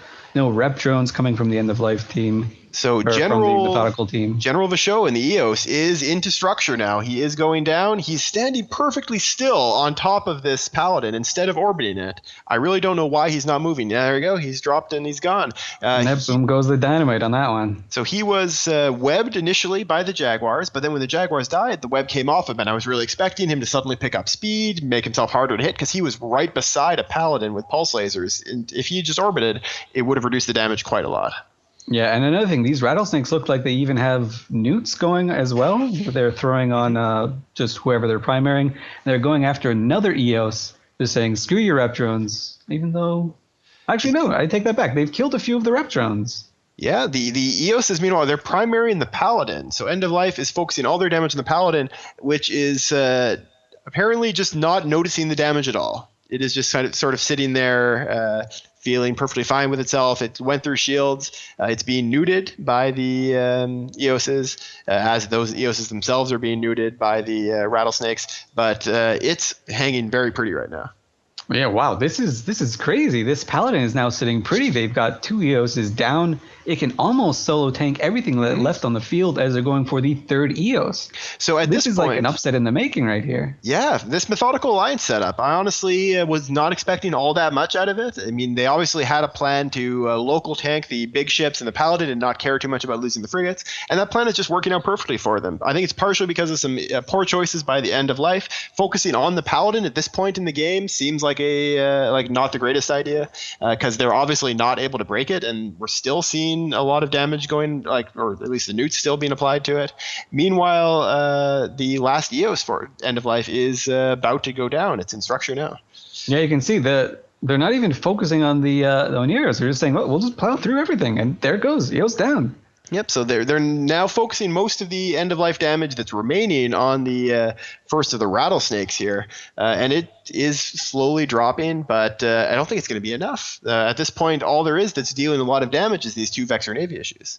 Yeah, if these rattlesnakes have a cap chain going, they should be able to run their local tank indefinitely. I don't see many newts or anything from the end-of-life team to affect that at all. Still, the rattlesnake is breaking. Obviously, if they could have this one back, they'd probably be shooting the rattlesnake from the beginning. Mm-hmm. But that's kind of a tough call to make, I guess. Yeah, I mean, what they might have been afraid of is that if the fight went very long and the Paladin was still alive, that the Paladin could beat them on points. Because that's always the danger of a Bastion Marauder. If it's alive at the end of the fight, and when you have much of your DPS off the field, it can just become impossible to kill them. But in this case, their better bet might have been to try to knock down some of these rattlesnakes and then try to win on points by just keeping range from the Paladin. As we see, there are Neros now going down, and after that, I'm sure the rest of the team's going to fall apart pretty quickly. Yeah, this is an amazing showing from the Methodical Alliance. They're making veteran decision-making, going after the Oneros right now when they realize that, hey, we might lose a rattlesnake here. We got to at least trade it for these Oneros so we can have a chance for the end game. Yeah, they're making excellent choices all around. They built a setup that isn't made for trading a lot of ships really quickly. Doesn't have the highest damage, but it's a very strong tank and good staying power. The Paladin especially when it's in Bastion is immune to damps, to tracking disruptors, which means there's nothing you can really do to prevent that damage from coming onto your team, especially when you're standing still beside it. And so the Methodical Alliance has, shall I say it, methodically been able to just pick apart the end-of-life team. Yeah, no, absolutely. And even then, this Paladin, they had an answer for everything. This Paladin's got smart bombs in his highs.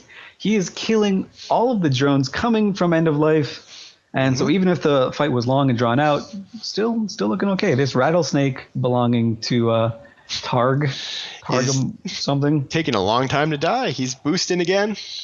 He's probably going to go down, but too little too late. Who cares if he dies? I think this Paladin can just solo the rest of the team right now.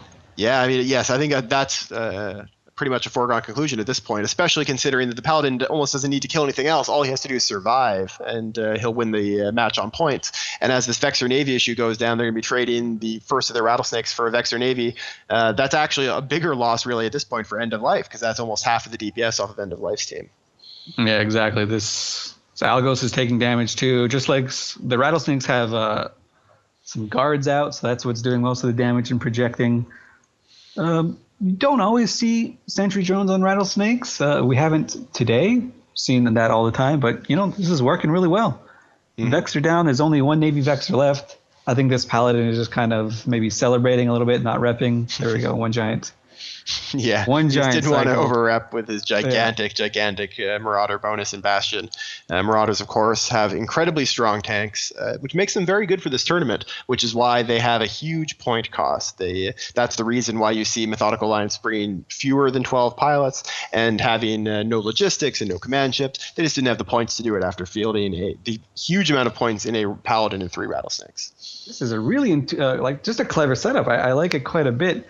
And End of Life aren't some scrubby team either. The only people they lost to last year were HYDRA and HUN, tournament royalty basically.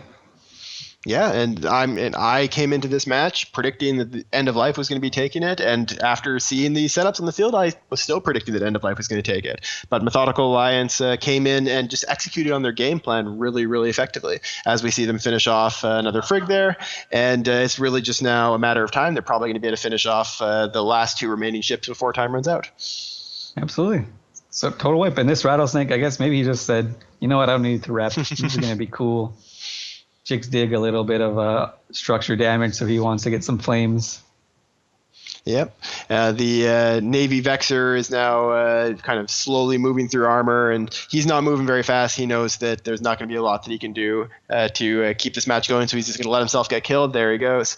That beautiful, beautiful Paladin, you don't get a chance to see them in PvP as much because of the fact that they cost a whole lot of ISK, but it's one of my favorite looking ships in the whole game. I love the animation. I love the Cartham paint job on all Marian ships, and it fits so well with the Paladin.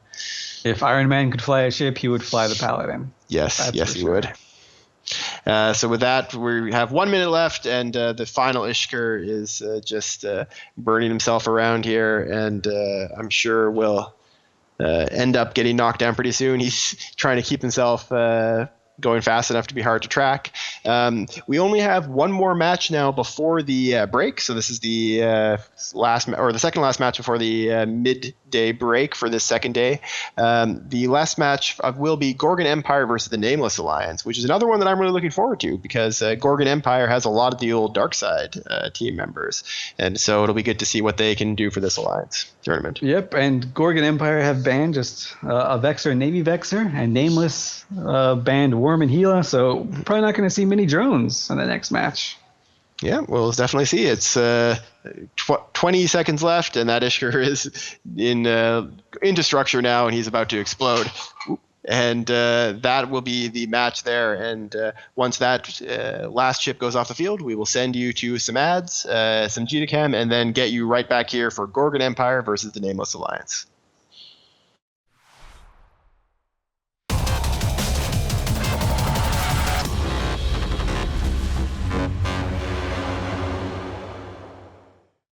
You want to stay up to date on the market? You spend most of your time blowing stuff up, but you want to know why plex are so damn high?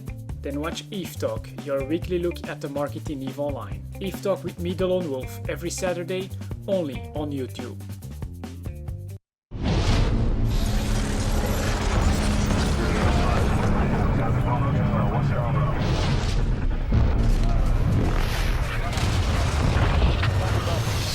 Negative waves alliance. Do you like waffles? I like waffles. I like waffles. Do you like waffles? Yes, I like waffles. And pancakes and French toast.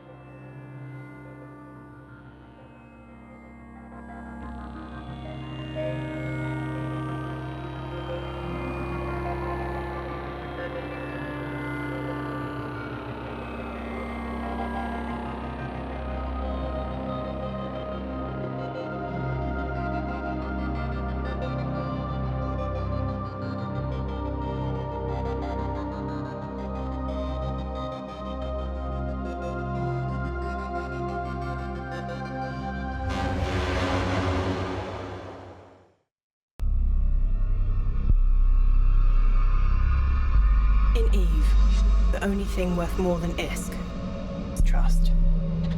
This October 4th in Amsterdam, EVE is real.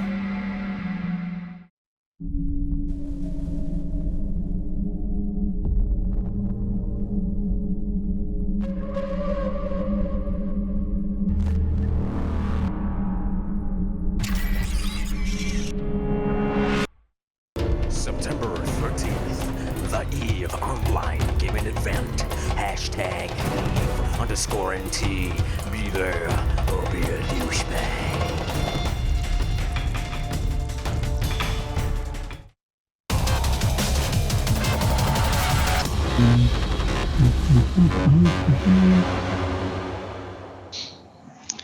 Hello and welcome back, everyone, to this last match before the break of the second day of the 12th Alliance Tournament. This is CCB Fozzie, joined once again by Elise Randolph, although this will be our last match of this weekend with Elise Randolph. After this match, we'll be switching over to Sir Squeebles as our second commentator. This is Gorgon Empire versus the Nameless Alliance, and Gorgon Empire is a team that a lot of people had some pretty high hopes for, as they've got a lot of the old Dark Side members, and Dark Side has proven very effective in previous tournaments.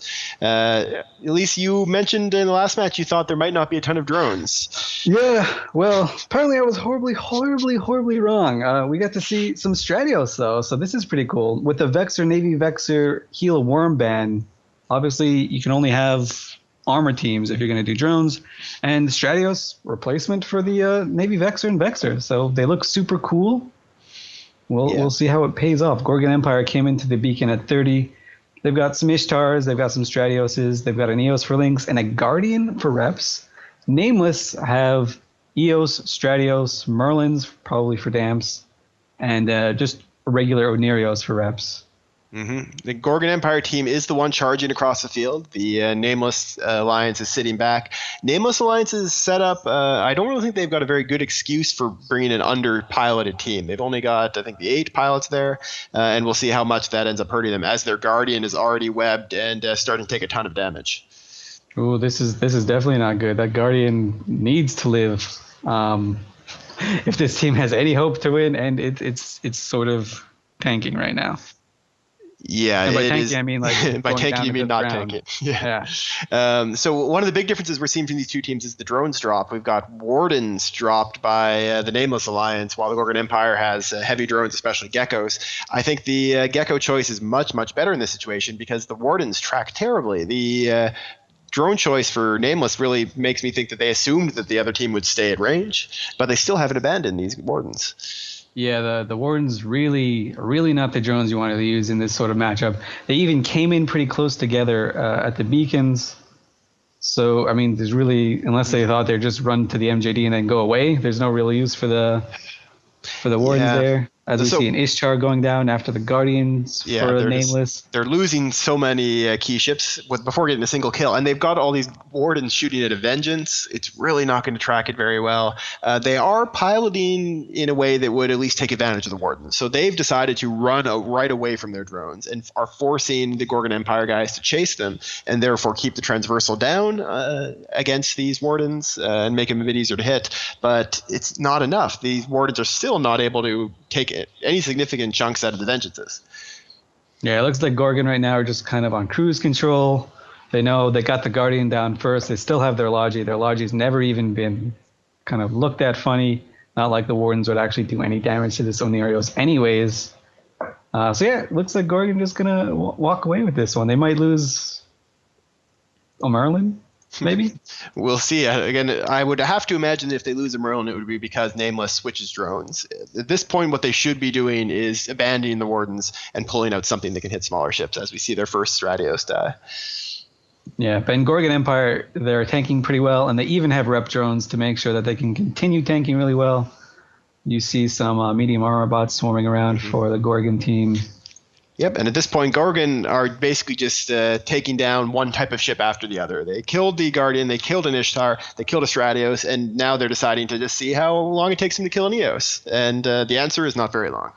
Yeah. This year, Eos is melting kind of hard, and there goes all of the links for the Nameless Alliance team, which, I mean, they weren't surviving very long with the links. They're going to be even worse without it.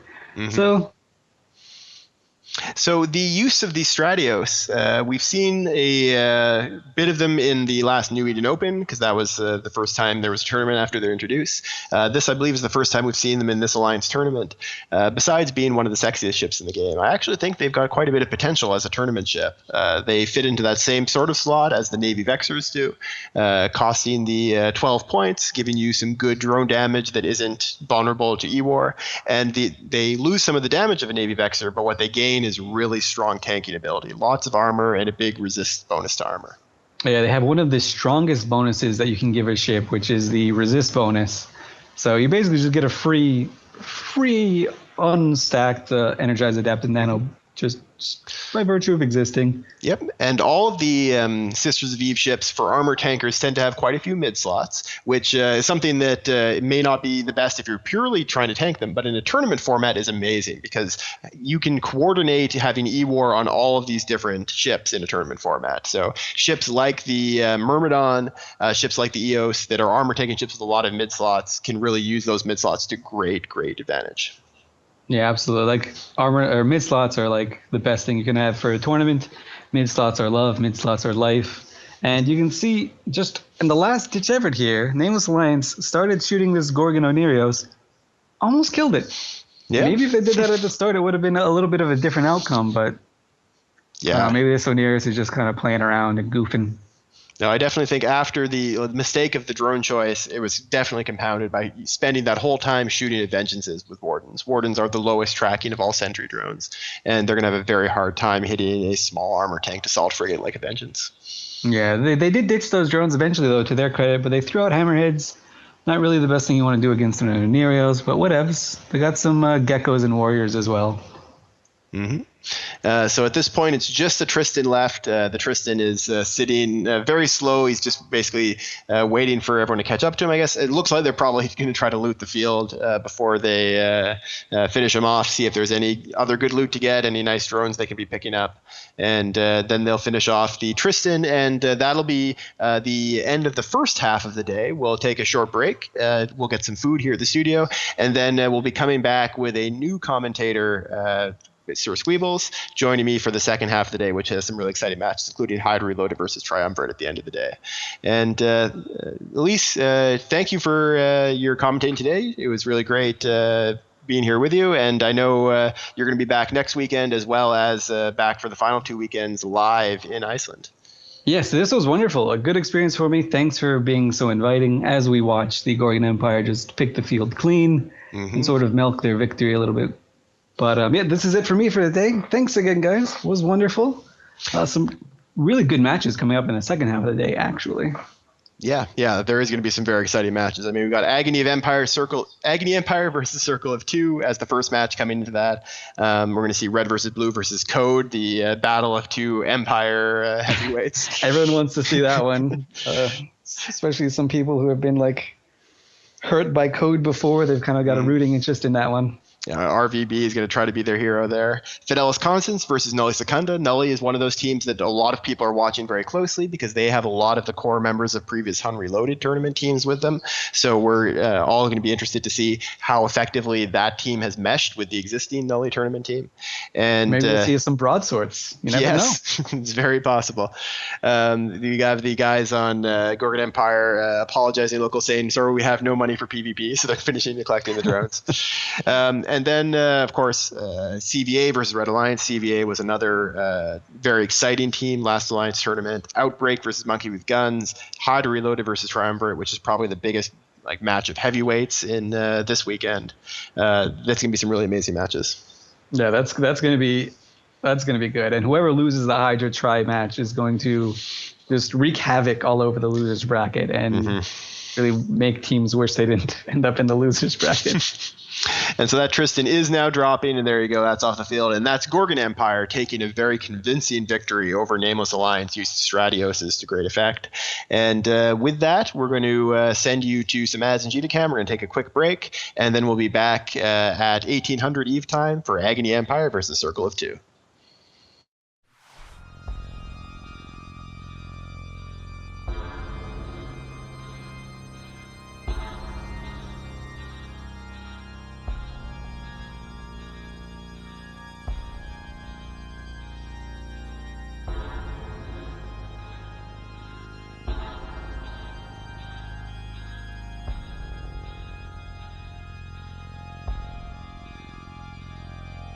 You guys are going to really love. This is null-sec.com, and they use our Crest API that we send out all the tournament information through and allow you to get a 3D view of the whole match as well as all the information about bans and everything else like that.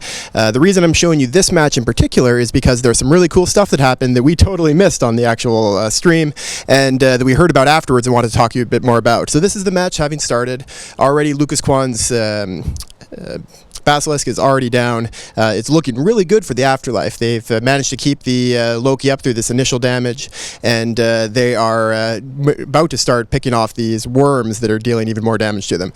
The key thing I want you to watch as we go through this replay is the Golem right here, and the... where are you here? There we go. Smells Loki, the logistics Loki. So the Loki is using a tinker tactic that allows him to run remote reps as well as a really strong local rep by being fed capacitor from the rest of his team. The PL team at this point has realized that there's no way that they can break through this tank normally. So they've actually started trying to bump Schmel's Loki away, as you see a big bump there from the golem. Their goal is to get the Loki far enough away from the golem so that he can't be repped. Meanwhile, the Afterlife are trying to keep all the team close together. They don't have prop mods to make their ship move faster, so they're just having to move all the ships as much as possible to avoid the bumps and keep them alive. And this is actually what caused the Loki to eventually die for Schmel. We had made all these guesses about whether it was overloading or anything like that, but it actually wasn't. It wasn't a mistake from Afterlife. They piloted it perfectly, but what just happened was they ended up getting bumped by Pandemic Legion in what was a pretty desperate tactic. So you see here another bump coming in, and Schmel's Loki here at this point is getting pretty far away from the golem of Jonathan Kane. And as soon as he gets out of the energy transfer range of the golem, as he keeps moving there from the bumps, that means that he's losing one of the energy transfers coming to him, and he just can't keep his tank going through the DPS through all that. And so it's only going to be a few moments now before you see him start to drop. And this is actually the explanation for what happened with that Loki. And I think it's a really cool way of viewing as we see another bump there coming up against the golem to move it further away. A really cool view of something that we often don't see on the tournament stream because it's a bit harder to show in the UI. But it's great tactics used by these very experienced tournament teams that have practiced these setups a lot of times before, and there goes the Loki.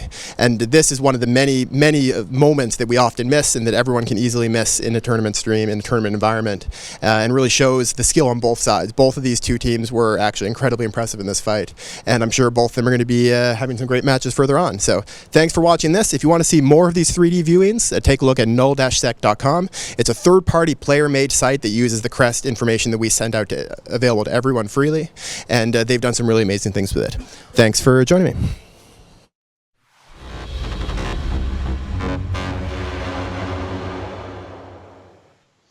Welcome back, one and all. This is CCP Fozzie, joined now by a new commentator, Sir Squeebles. Say hi to everyone, Squeebles. Hey, everyone.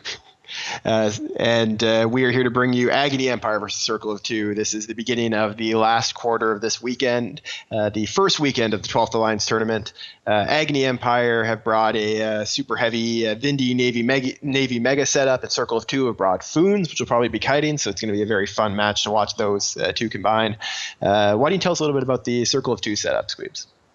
The Circle of Two have brought Typhoons, which we've seen previously in the tournaments with mixed success. They have been really susceptible to the damps. You don't get the liberties that you can take with things like the rattlesnakes where your drone DPS will travel. You do see Agony fielding as Celestis, so we'll have to see how they spread that pressure across the Foons and the Oneros, and if they do it effectively, it can have a huge impact.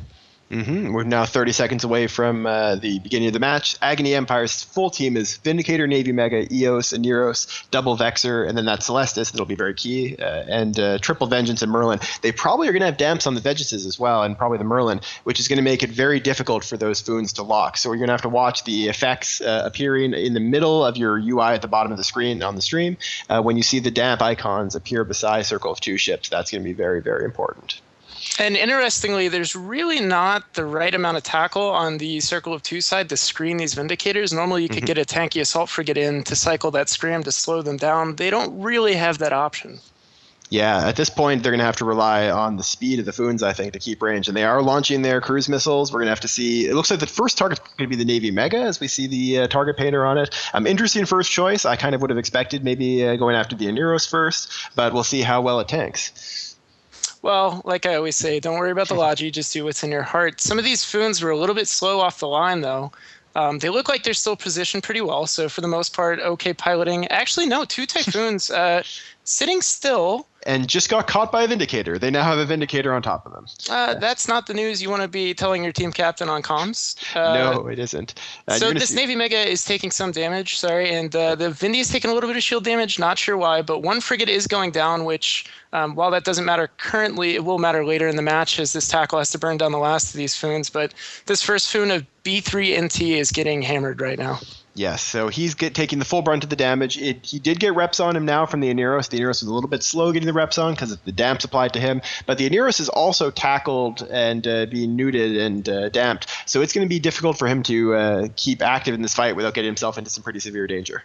And looking over now at the stream, I can see the on-screen effects. You've got 3 Typhoons. All of them are webbed. The Oneros is webbed. It's neuted, it's nosed, it's damped, and probably dunked shortly thereafter. Yeah, meanwhile, the Navy Megathron of Galvidia there is holding on just fine. They've lost now a Vengeance, so that's first blood going to Circle of 2, but a Typhoon is about to follow, and that's a really bad trade for CO2. They don't want to be having that choice, and that's a lot of DPS off the field for them. Yeah, and you've got to wonder, I mean, what was this Ashmu supposed to do? I mean, he has the webs, right, which could be used super effectively. He's only got 2 ships that he really has to screen to mitigate damage. If he could effectively slow down the Vindy and the Navy Mega, that's a lot of DPS that he could have spared off those Foons. Mm-hmm. Unfortunately, the Foon sat still, and they made his job difficult, and I guess he decided it wasn't worth it after all. Yeah, the Ashimu actually did get all the way across the field and has gotten on top of the Agony Empire and Neros. So he's actually done a pretty good job there of being a big problem for that Aneros. He's using the newts, he's using the webs, and they are going to be bringing down the Aneros because of that. The Aneros for Circle of 2 on the other side has been taking damage for a while, but it's actually not going down nearly as fast. So once that Aneros goes down for Agony Empire, that means that all of those Frigs and Vexers are going to be very vulnerable. I missed the bumps earlier in the PL match. Maybe I missed something here, but why, of all the ships, why the Navy Mega? I mean, most likely the tankiest. It's got an additional 1 low slot over top of the Vindicator, and it doesn't have the web bonus that makes the Vindy so deadly. So if you were going to target one of the battleships to make sure your Foon's applied, why the Navy Mega? Why not the Vindy? Yeah, I think that is a very good question. The Vindy would seem to be a better choice for a primary. They did end up switching the Aneros, which is good. Now they're going after Vexers, which is another good choice. But yeah, that initial shooting at the Navy Mega seemed like it was a bad idea. Potentially it was the only thing that they could lock at the time, but I did actually see the Vindy get up really close to those Foons very quickly, so they probably could have shot at it as well. This Ashmu being saved till last, hopefully they kill that and leave a frigate so they have time to scoop all the mods on field, because it doesn't look like there's really a chance to pull back. If you're CO2 at this point, I think you're pretty much out of luck. But this last Typhoon is about to go down. The Ashmu right in the middle, so he's going to, as an act of solidarity, stay there and die right after. Not sure I understand the target calling in this match. They were both very viable, especially with all that DPS tied up in the battleships. One of the few things that the Typhoons can apply to right off the bat is the battleships. I unfortunately didn't have the stream view up. I didn't see where the damps landed. Were they immediately on the Typhoons? They were immediately on the Typhoons. Yep, they got them on the Foons and the Aneros right off the bat, which is exactly where they wanted them to be. That being said, the Foons obviously could still apply to the Navy Mega, which was a ways away. So at this point, I mean, the majority of the time, I would say Typhoons have been defeated by simple damps. I mean, not carries, not anything crazy, just simple low point T1 damping ships have shut down the entirety of your DPS, which kind of makes you wonder if Typhoons maybe not going to be so popular from here on out, maybe? Yeah, I mean, Typhoons do have a lot of big advantages. The cruise missiles and the speed allow them to project across long ranges, but of course they are very vulnerable to those damps. And that's one of the reasons we're seeing so many drone ships in this tournament so far, is that they have the big advantage of not being nearly as vulnerable to damps. You can assign your drones to a friend and then use those to get around the E-War. And that's always been something that's been very popular in the tournament, to dodge electronic warfare, whether it's ECM, whether it's damping, tracking, disrupting. Drone ships have that resistance, while Foons are very, very vulnerable to the damps. Well, if the FC needs any talking points or screaming points, as the case might be, the speed on those Typhoons at the beginning of the match was, well, the lack thereof, I guess, was a little disappointing, and they maybe want to think about that before they go into their next match, as they will be knocked down to the losers bracket for next weekend. But ultimately, I think people need to look at a lot of these setups and think about E-War, and that's done really effectively by the higher tier teams. But you see things like a Nameless that can just wreak absolute havoc for so little points. It's really dangerous, and it kind of baits the question of, can we really go with a high slot all-in team, or do we need to look at more drone-friendly metas to avoid some of the damp you were. Or find ways to get in and kill them. You can, with an effective group of assault frigs, you can get in and kill some of these frigates off fast. Celestis is, of course, a little bit more durable, but then also in danger of being counter-damped. If you have your own frigates with damps, they can get on top of the Celestis faster. I think we're going to be seeing a lot of those damp wars. We saw two very good teams earlier today, Afterlife and PL, managing to ban out almost all of the bonus damp ships in the game, as their ban list included the Celestis, the Maulus, and the Carries. And obviously a lot of these teams are very concerned about damps, and we're probably going to keep seeing that. You can see, though, one... I was about to say it's a tactical error, but it seems that they have pulled it back. They were about to kill the last ship before they got to loot the field. So the FC has called a stop on that. A very good call, and you can see the tournament experience coming through, so everyone can take home extra ISK. Yeah, especially in this tournament, we're seeing a lot of augmented drones. Although there aren't any that I can see on the field here. Those are always very valuable. While they're doing the looting here, Sir Squeebles, what match are you most looking forward to in the second half of today? Well, I don't know. I have trouble gauging like which one is the most interesting. I would be lying if I didn't tell everyone, yeah, I have that part of the day where HYDRA plays. So I guess I'll just be honest and not clever and say probably the HYDRA match. I think that's going to be a very common answer to that question if we ask a lot of the viewers that right now. HYDRA Reloaded versus Triumvirate. Those are two teams that I think a lot of people are expecting to be top 5. HYDRA Reloaded, of course, having won a previous Alliance tournament and come second in 2 others. They've actually never come in any position lower than second in an Alliance tournament, which is a pretty impressive pedigree.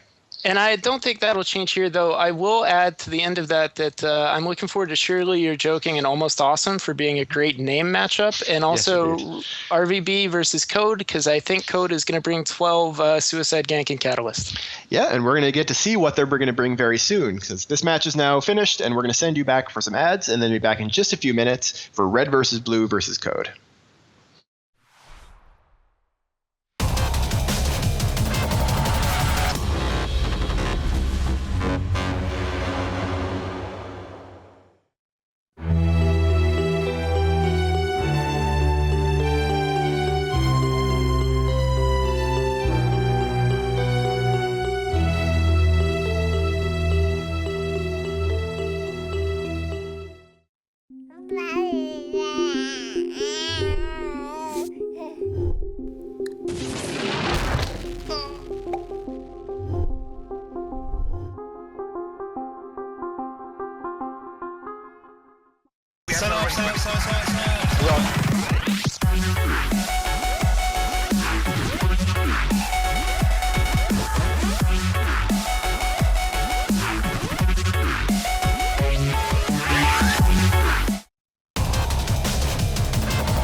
Hello, everyone, and welcome back. This is CCB Fozzie, joining you with Sir Squeebles, and we are bringing you the next match between Fidelas, Constans, and Nulli Secunda. Unlike Code, both of these two teams have shown up, and we're going to be bringing you an amazing match between them. Fidelas Constans has brought a undership team a little bit, pretty creative. Triple Navy Dummy, Hugin, Scimitar, triple Maulus and Flycatcher for a ton of damps. And Sir Squeebles, why don't you tell us a bit about this Nulli team?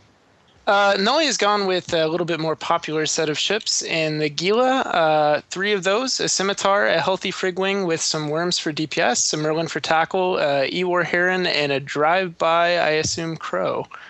Yeah, this team from Nulli is looking pretty similar to a lot of the teams we've been seeing from kind of the competent bread and butter setups. But Fidelas Constans, it's going to be really interesting to see what they do with this. I mean, Shield Tag Navy Dommies do a ton of damage, but applying that damage isn't going to be all that easy, and they're going to have to get them on top of these Helas. And EOS's, we'll have to see how they do as the match has now begun, and they're going to be heading into the fray.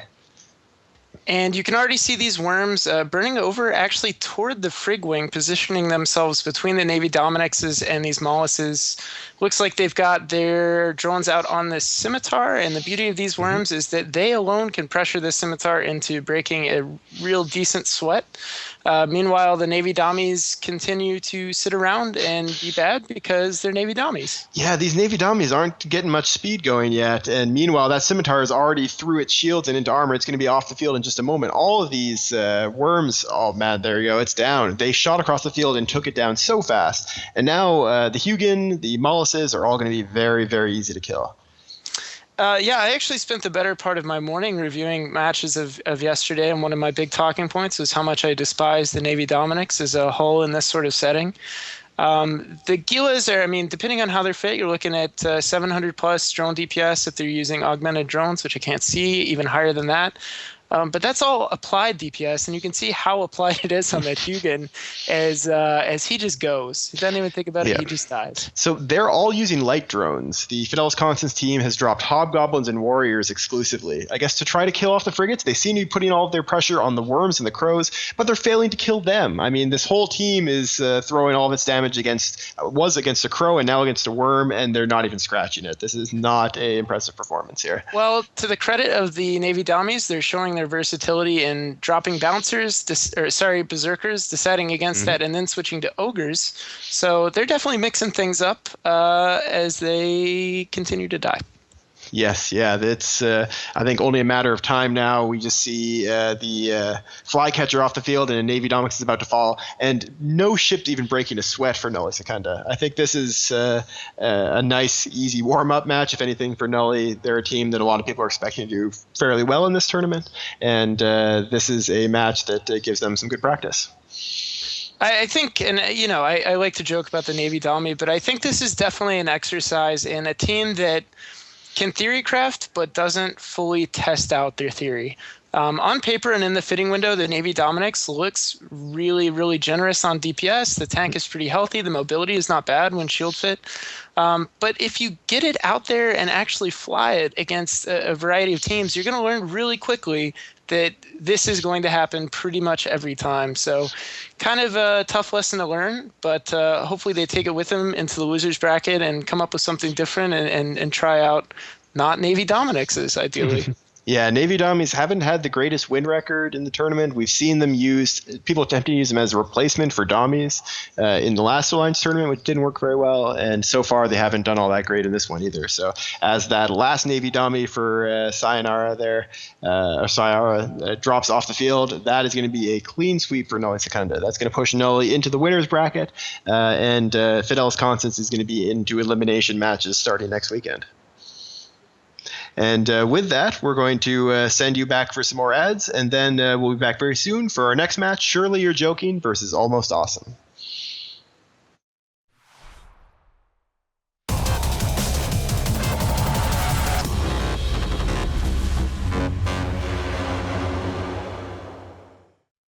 You want to stay up to date on the market? You spend most of your time blowing stuff up, but you want to know why plex are so damn high? Then watch EVE Talk, your weekly look at the market in EVE Online. EVE Talk with me, the Lone Wolf, every Saturday, only on YouTube.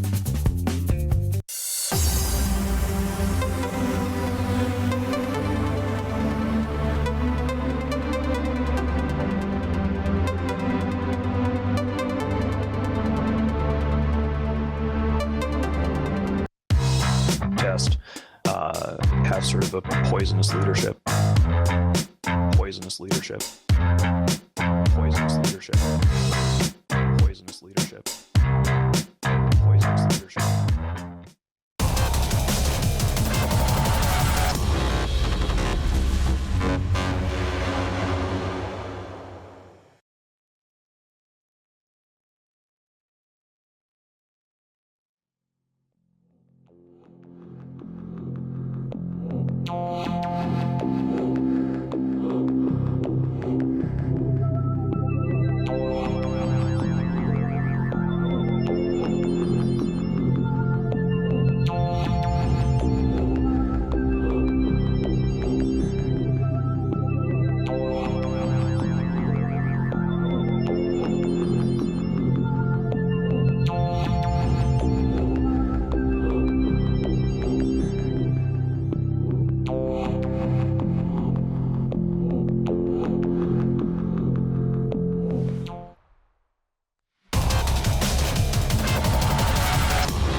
Waffles, waffles, waffles, waffles, waffles, waffles, waffles, waffles, waffles, waffles, waffles, waffles, waffles, waffles, waffles, waffles, waffles, waffles.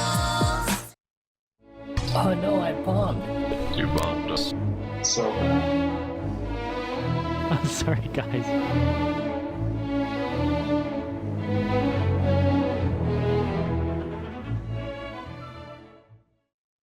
September 13th, the EVEonline gaming event. Hashtag #EVE_NT. Be there or be a douchebag.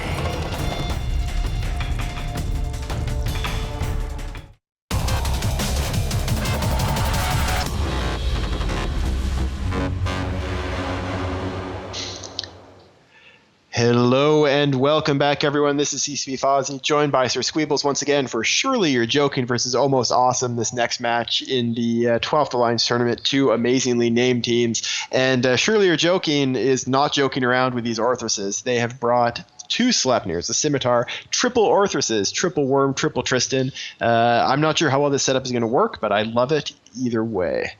Why don't you tell us a little bit about Almost Awesome, Sir Squeebs? Sure. Well, one thing about their team, if I know them like I think I know them, there's definitely a Sino on one of those Sleipnirs, so we'll see that play out.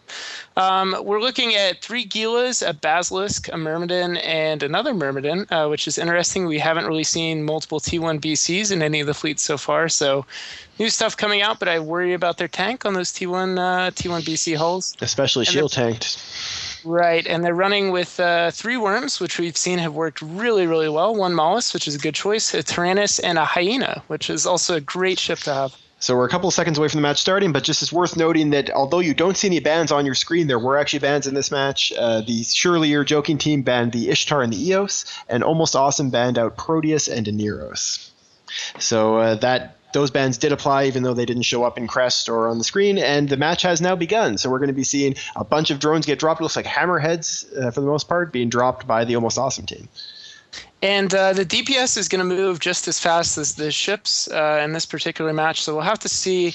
These Orthreses obviously ideally picked for their pointing capabilities at long range. We'll see if they're using those defensively to try and keep things away from tackling the Gilas, the Sleipnirs, or I more imagine they're going to use them to try and lock down one of these Gilas early so that they can really lay that DPS on.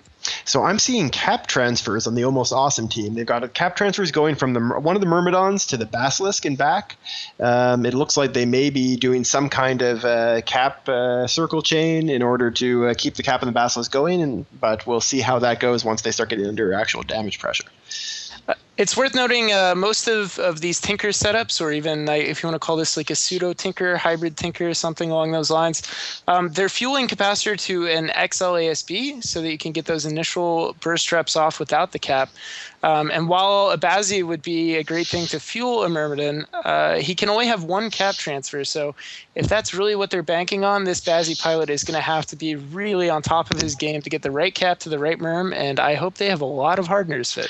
So both teams have shot some drones actually to start. The Surely You're Joking team has cleared off the initial waves of medium drones that came at them, and they're also taking some damage to the Sleipnir of Kevin Smith there, but it's holding on just fine and not in too much trouble.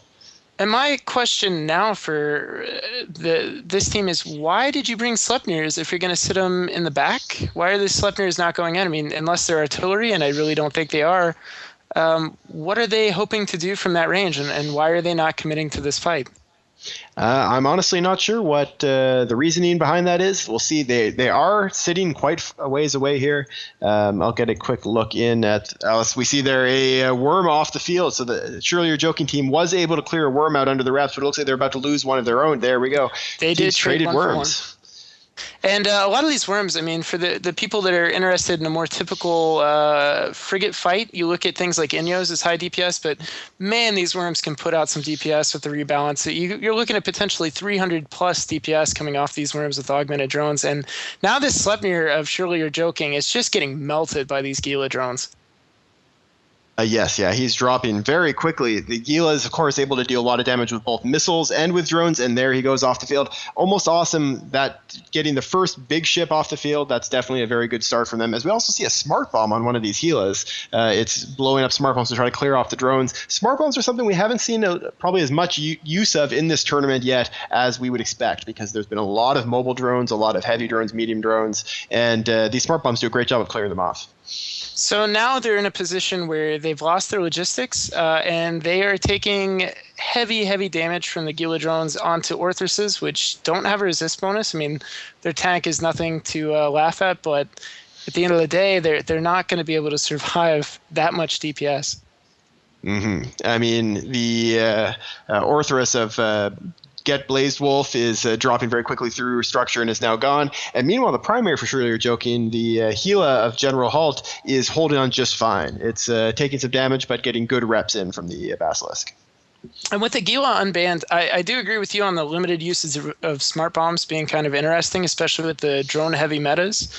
But if you've left the Gila open, I think probably they were expecting Surely You're Joking to also field Gilas. That's sort of the assumption with how they're balanced right now, and that's what we've seen in earlier matches. But right now, the frigate wing just getting melted from Surely You're Joking, and they're left essentially with 2 Sleipnirs and 2 Orthrus for damage. And on the resist bonus tolls of the Gila or the T2 resist of the Bazzi, I don't think that's a great outlook for them. No, it definitely isn't. The one Gila has now dropped for Almost Awesome. So that is a significant chunk of damage off the field. And we're seeing now the Basilisk taking a ton of damage. That Basilisk is boosting back, but he has the Sleipnirs on top of them. I have to wonder, again, like you mentioned before, why it took the Sleipnirs so long to get involved in this fight. But now that they're doing a great job.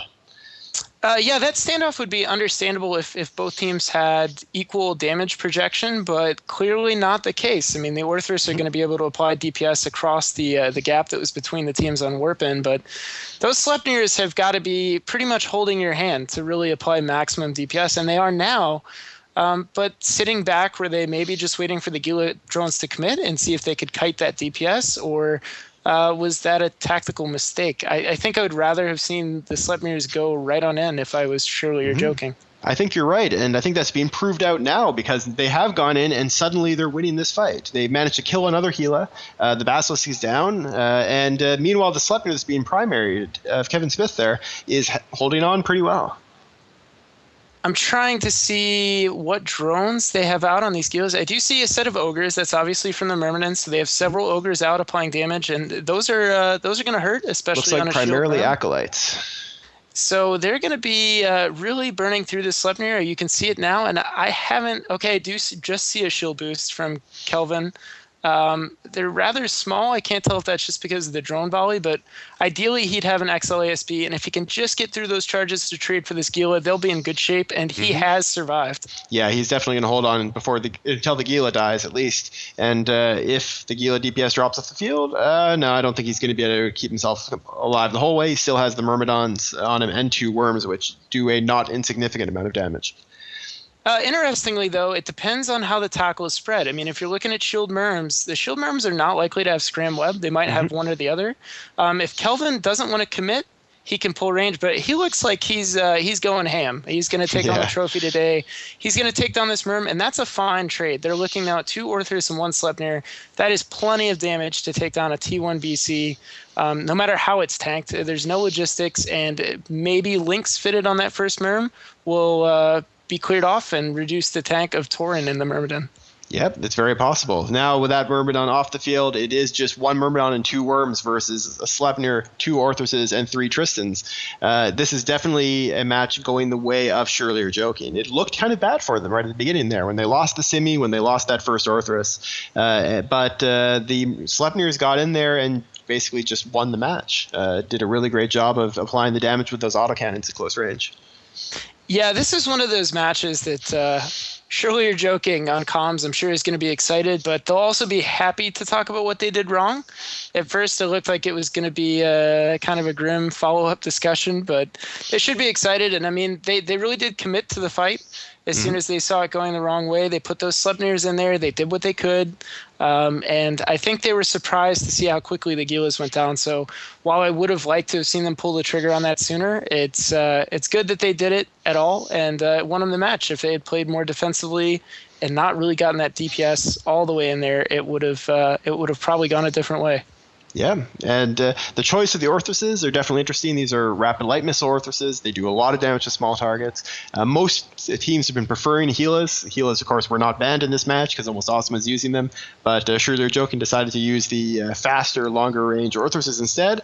And it'll be interesting to see whether that's something that people continue to do through the tournament or if they focus more on the Hela. Just one small note about the drones there from the Almost Awesome team. Had their tickers throwing me off, but they're using T2 drones. And the Alliance tournament, given how rare it is, you see a lot of money put in. You're typically seeing augmented drones fielded at great expense for the additional damage. They didn't have them there. They just had T2. Yeah, of course, augmented drones are very expensive, but a lot of teams have been pulling out the extra cash to get the higher end drones because they both do more damage and they also have a lot more hit points. So that is the end of that match. We're going to now send you back to the studio for some ads, and then we'll be back very soon for another really anticipated match. CVA versus Red Alliance, the battle of 2 really, really old and venerable alliances in EVE.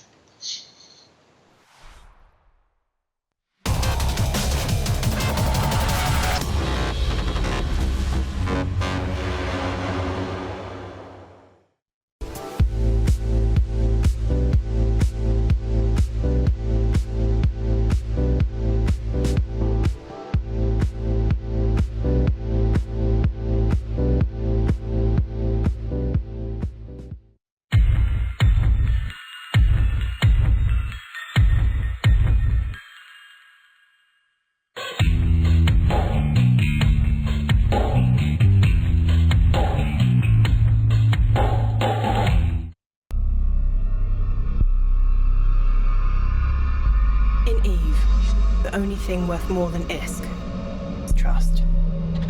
This October 4th in Amsterdam, EVE is real.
Welcome back, everyone. This is CCP Fozzie, joined by Sir Squeebles, and our next match is CVA versus Red Alliance, two of the oldest alliances in the game. These guys have been everywhere in EVE history, and we've got two really exciting setups, actually, that are quite different than what we've seen before.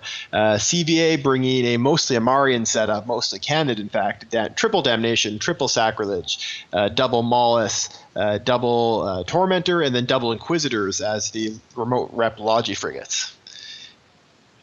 Why don't you tell us on the other side, we have Red Alliance, who is fielding Typhoons and two Sleipnirs. So two Typhoons, two Sleipnirs, a Basilisk for reps, and then a really healthy Caldari Frig contingent. This is a really interesting match on multiple levels. There's so much EHP on the CVA side. And on the Red Alliance side, there is definitely a fair amount of DPS. These Typhoons, interestingly, have come in at 0, so they're ready to brawl. These are not Kite Typhoons like we've seen in the past. But the real question is, who do you primary in a fleet of Sacrileges and Damnations? Where does your damage go? Yeah, I mean, if you can manage to kill off the Logifrigs fast, maybe with the Worms, that'll be a good call. The Sleipnirs with autocannons can also deal damage to Frigs pretty effectively. But if they get Transversal up, then it gets pretty tough. But after that, yeah, it's tough. Damnation, Sacrileges all have really, really strong tanks. And they'll be dealing a decent amount of damage, actually, with heavy assault missiles. And as opposed to some more top-heavy setups that we've seen, things like in the past, Fleet Typhoon setups, Vindicator rushes, where you have almost all of your damage tied up in just a handful of ships, even the Rattlesnake comps, to be fair. This CVA team, I mean, their DPS is really distributed. You're not going to slow the advance of these Sacrileges and Damnations over the course of the match. So as the match began, most of the CVA team actually pulled directly away from Red Alliance, except for one Sacrilege that is charged directly into the fray. We're going to have to see how it does. That is the primary for CVA. They've all decided to shoot at the Sacrilege, potentially a bait Sacrilege. This might be the one that is fit with more tank than the others. You've also got Car Velsox in a Damnation, stayed pretty much where he started, and now you've got JEN also in a Sacrilege burning in. So it looks like, yes, they did definitely want to direct that damage onto a single Sacrilege so that their other guys could have a little bit of maneuvering space to get in on these Foons. And quite frankly, once these Typhoons are tackled, they've got to be the primary. Yeah, the Sacrilege is holding on pretty well. He's got a bunch of rep drones around him. Meanwhile, the Logi frigates are helping him out and helping out a Tormentor as well. And it looks like the primary for CVA is going to be a Sleipnir. That's an interesting choice. A lot more resistances and potentially less damage than the Typhoons. And he will probably have an XLASB that we see on most Sleipnirs, Logi or not. The Typhoons will as well, but as you said, the resist profile means that every little bit of rep that lands on this Sleipnir of Van Dam from this Basilisk is going to count for so much more on that T2 resisted hull as opposed to a Typhoon. Yeah, so CVA's tank is holding together fine, but they're not killing anything right now. What they need to do is take down that Basilisk. As I say that, we're seeing some big chunks of damage taken out of the shields of the Basilisk. He's being hit by Target Painter. He is not webbed yet, though, so it's going to be pretty easy for him to get up to speed. Well, he's about to be, because there's at least 3 CVA members who are closing in on him now. It's only a matter of time before he waves goodbye, and there it goes, just as I say it. And so now what they've got to do is they've got to limit DPS. Hopefully they can maybe pair a Sacrilege on each of the Sleipnirs to isolate their DPS out of optimal, and then allow these Damnations and the remaining Sacrilege to close in on the Typhoons and clean up. Yeah, I mean, the Sacrileges have shown that they can tank everything that Red Alliance can throw at them. Red Alliance seems to still be going after Ground Zero Sacrilege. They've got 2 Typhoons sitting right on top of them. I'm not seeing any smart bombs from the Typhoons. This would be the kind of time where a smart bomb would be incredibly helpful on this Typhoon, because he'd be able to kill off a bunch of rep drones. Right. Okay, now given this match based on how it looks like it's going to go, if you have a Typhoon comp, do you just go ahead and delete that from your repertoire? Because it's not paying off, these Typhoons, and it's always for different reasons, it seems. Damps is the one killer, but man, this CVA comp, this is a target caller's worst nightmare, this comp. Yeah, it is. It is really hard to figure out. They're switching now to Ice Gorilla's Damnation. Who knows if that's going to help? Again, Damnations, of course, have one of the biggest tanks in the entire game. These Typhoons are very different than the Typhoons we've seen in previous matches, but yeah, they're still not doing the job. This time, they're not really vulnerable to damps because they come in at close range and use rapid heavy launchers, but they still are not actually breaking through these Damnations and Sacrileges. Well, to be fair though, this the Red Alliance team is definitely applying better to this damnation, but when you're using rapid heavies, of course, they have that reload time, and if you can't burst through the tank of a ship and you hit that reload, you're really just sort of stuck in a bad spot for that reload timer, and it looks like that's exactly the case here with this damnation as he tanks through. Yeah, he's just got that huge hit point bonus as well as the big resist, and now he's pulling back some armor as there's no longer missiles coming in at him off of the Typhoons. And meanwhile, the Sleipnir of Unuk there for Red Alliance is taking quite a lot of damage, and he's boosting with his ASB, but that's not going to last him forever. And I agree with somebody in the Twitch chat, the sentiment that your heart sort of sinks as soon as you hear the target caller say the damnation is primary. Hope kind of goes out the window at that juncture, and this team definitely reminds me of a team that we faced in the past. Actually, I believe it was in the Neo, where a team puts forward so much EHP that it really skews your decision making. Typically, they're high damage targets, as we've seen in the past with things like Gilas, even Sleipnirs, that you can say, hey, look, if we can eliminate this off the field, we can lower the incoming damage, and that buys us time. But when you're talking about 3 sacrileges, 3 damnations, you just, I guess you say a Hail Mary, and you just pick one at that juncture. Yeah, I mean, you can actually see on the lower half of your screen there, we've got 3 different bars that represent the different strengths of the teams. The defense bar, the attack bar, and the control bar. The defense bar has 2 sections, one that represents the total effective hit points, and then the outer one represents how much remote rep and local rep they have. The defense bar for CVA is actually just off the edge of the bar. We don't show the whole thing in this case because it is off of our measuring charts, and that means it's going to be very, very difficult to get very many kills. They do have a Tormentor down, but that's not a ship that is crucial by any means to CVA's team. And meanwhile, this Typhoon of Leetman, the captain for Red Alliance, is about to explode. And a case could be made that the Worm support from Red Alliance would have made a big impact there had they applied properly to the Tormentors and the Inquisitors. You are going to see links on these damnations, though, which a lot of people would scoff initially at the idea of using a 2 frigate Logi in a 12v12 scenario. There's so much DPS, it doesn't seem like it would work, but the huge benefit of Sig Tank and the resist profile with damnation links, it's a pretty brutal amount of tank, and even though that Tormentor did go down, it's really, really impressive to see this frigate wing tank these worms, because again, these worms are putting out a lot of damage, and while I don't think they would have turned the fight, it certainly would have changed the feel of the fight if they would have cleaned the CVA frig wing off the field very early. Yes, it means this is definitely a more impressive looking Frigwing from Red Alliance, and yet we were seeing Worms and Merlins getting killed by these Tormentors. Tech 1 frigates that are outnumbered in this fight, but with the backup of the Logifrigs, were able to win the day. And now at this point, if you're a member of the Red Alliance team, you're just praying that CVA has fit micro jump drives, or that they try to use the mobile micro jump drives, as historically those have not panned out. And given that doesn't take place, I think it's a pretty convincing victory from CVA, and I think it'll give some teams things to think about. This is the first team we've seen that fielded command ships with this much tank. Typically, the command ships have been paired with T1 hulls like EOS and Vexers, which have a lot of synergy, but there's an obvious tank differential, and here not so much. And you would initially think maybe the DPS suffered for fielding this sort of a comp, but clearly not the case, as they've just wiped the field, and they're going to take down these 2 Sleipnirs pretty comfortably in time. And of course, for CVA, I'm sure it's especially nice to be getting a win with a setup that almost completely uses Amarian ships. For anyone that's not familiar with them, CVA is one of the oldest alliances in the game, and they are built around the loyalty to the Amarian Empire. That is their identity in the game. That is the role that they play in the game.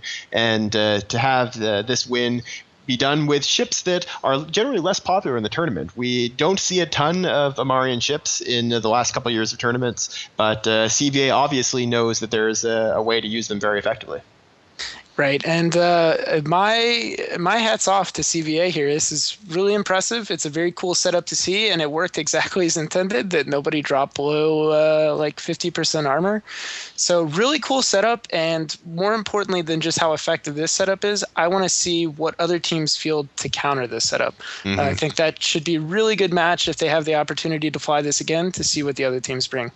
And that is the end of the match as the last Sleipnir goes down for Red Alliance. That is a victory for CVA, who will be moving on to the winner's bracket. Red Alliance will be knocked down to our elimination bracket and will be facing elimination next weekend. And we'll send you back for some ads and then be back very soon for Outbreak versus Monkeys with Guns.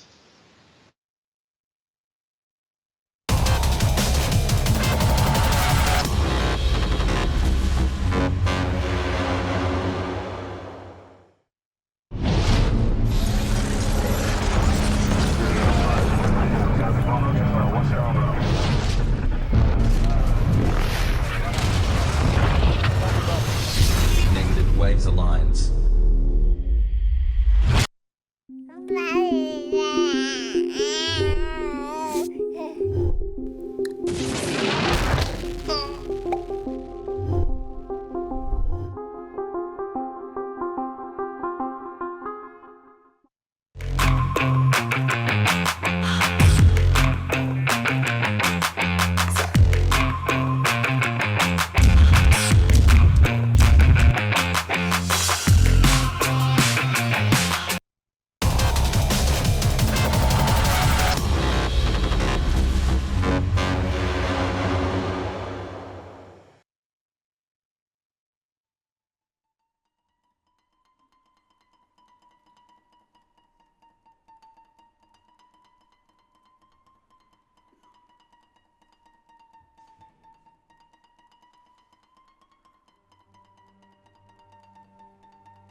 Hello and welcome back. Again, big apologies for the slight delay we had there, but we are now ready to go for this incredibly exciting match between Outbreak and Monkeys with Guns. This is CSP Fozzie, once again joined by Sir Squeebles, and we have two really great setups. We mentioned it just before over the GTCam, but we're going to go through the setups again. Outbreak has brought a triple EOS, double Vexor Navy issue, double Vexor, triple Mollusk, double Inquisitor setup.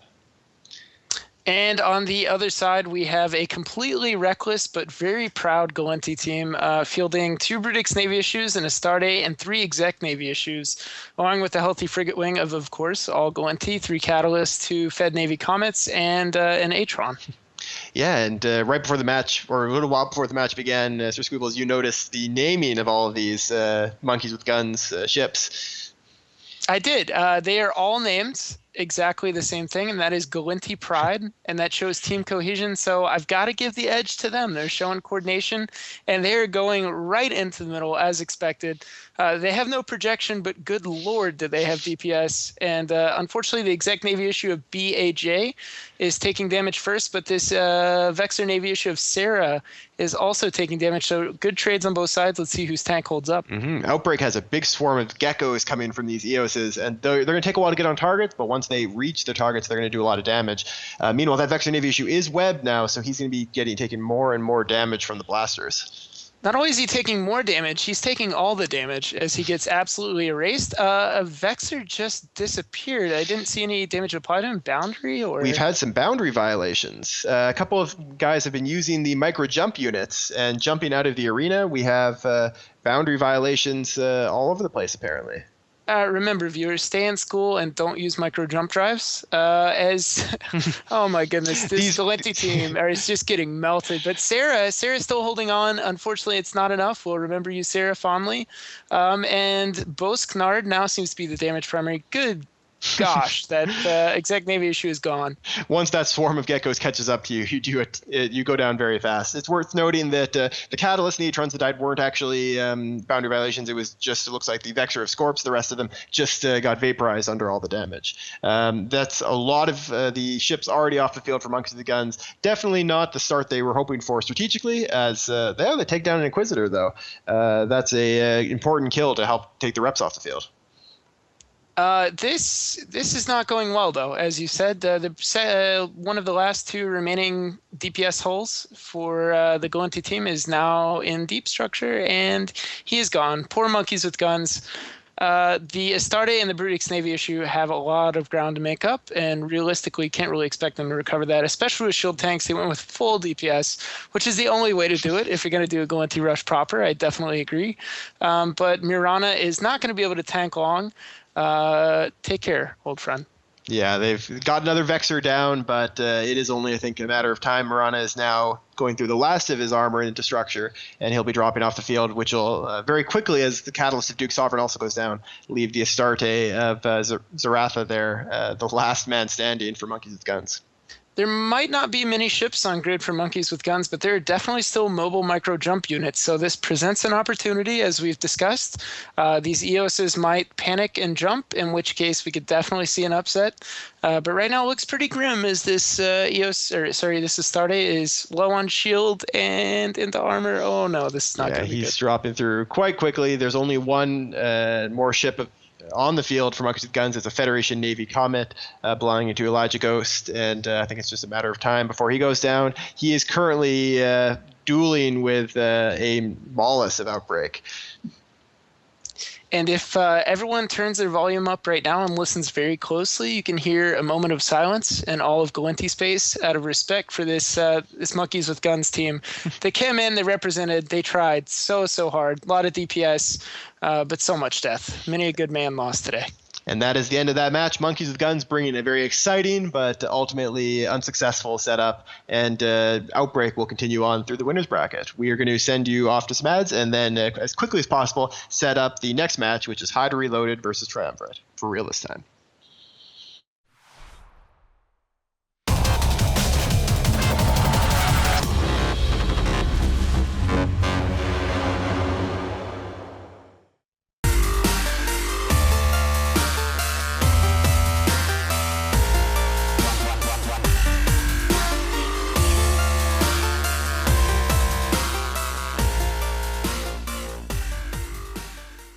We're day 4. That means that pretty much only the good teams and Test Alliance are left.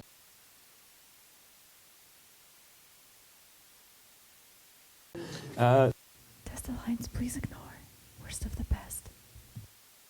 Delicious spaghetti you eat while waiting for a prey to put its shiny paw into his career. So you always let jump, and let the bodies hit the floor, and that is how the glue bum.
You want to stay up to date on the market? You spend most of your time blowing stuff up, but you want to know why plex are so damn high? Then watch EVE Talk, your weekly look at the market in EVE Online. EVE Talk with me, the Lone Wolf, every Saturday, only on YouTube.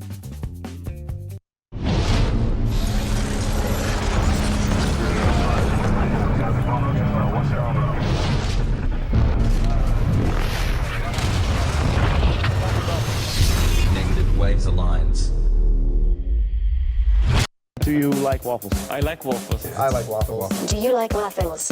Yes, Yes, I like waffles. Ah. And pancakes and French toast.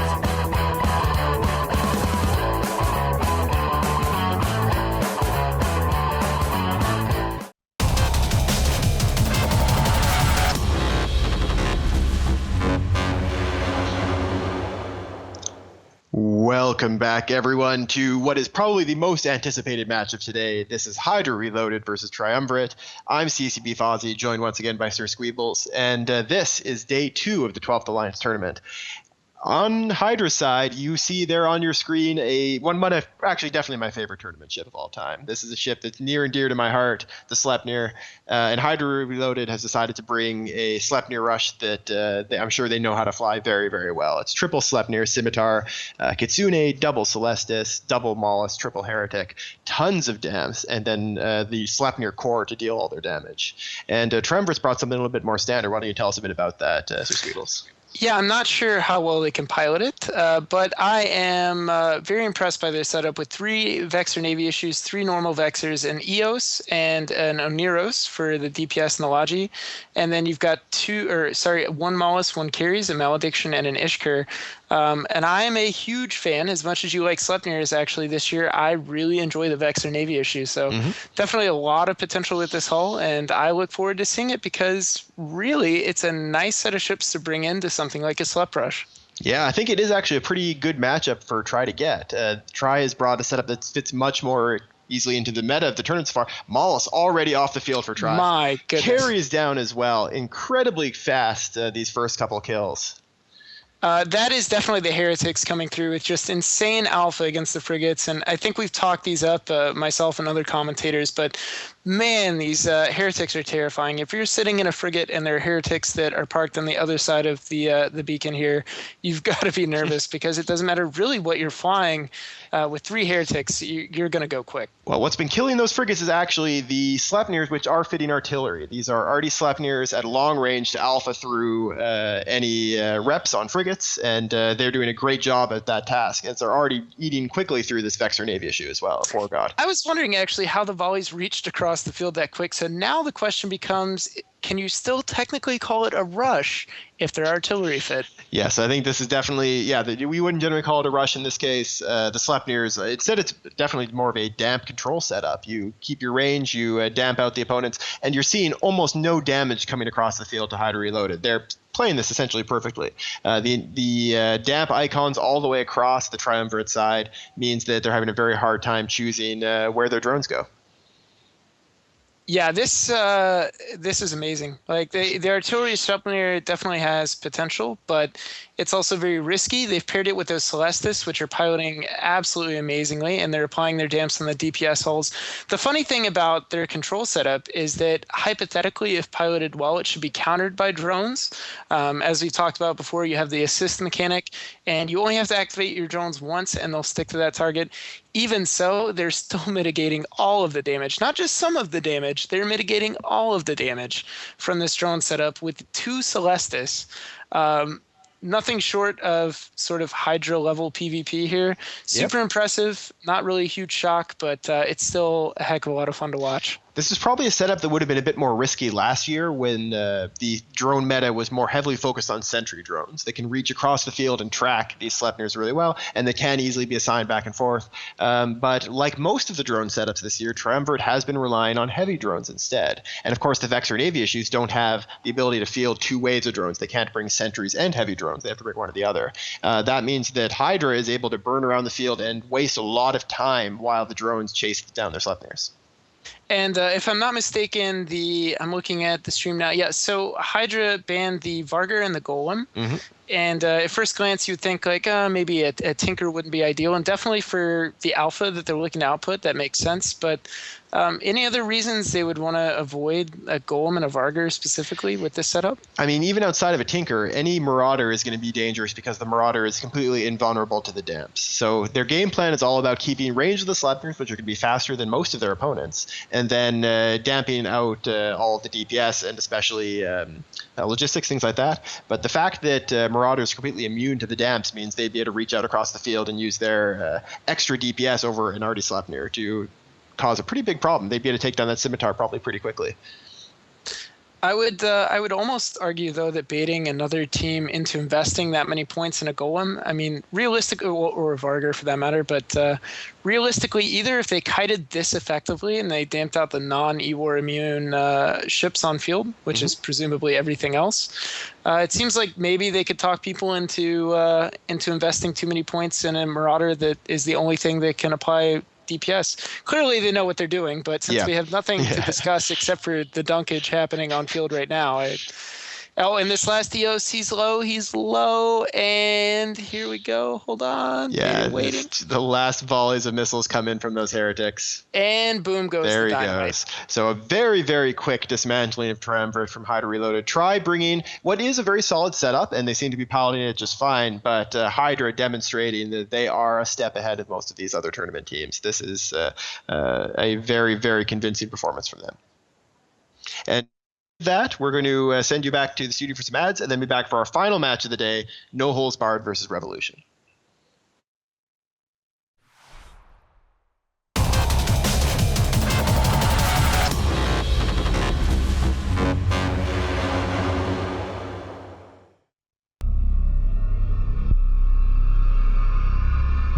In EVE, the only thing worth more than ISK is trust.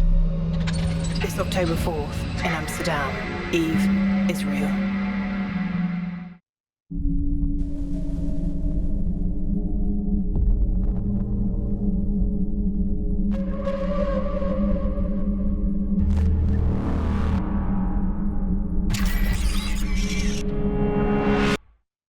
September 13th, the EVEonline gaming event. Hashtag #EVE_NT. Be there or be a douchebag.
Hello and welcome back, one and all, for the final match of the second day of the 12th Alliance Tournament. This is CCB Fozzie, joined by Sir Squeebles, and we bring you No Holes Barred versus Revolution.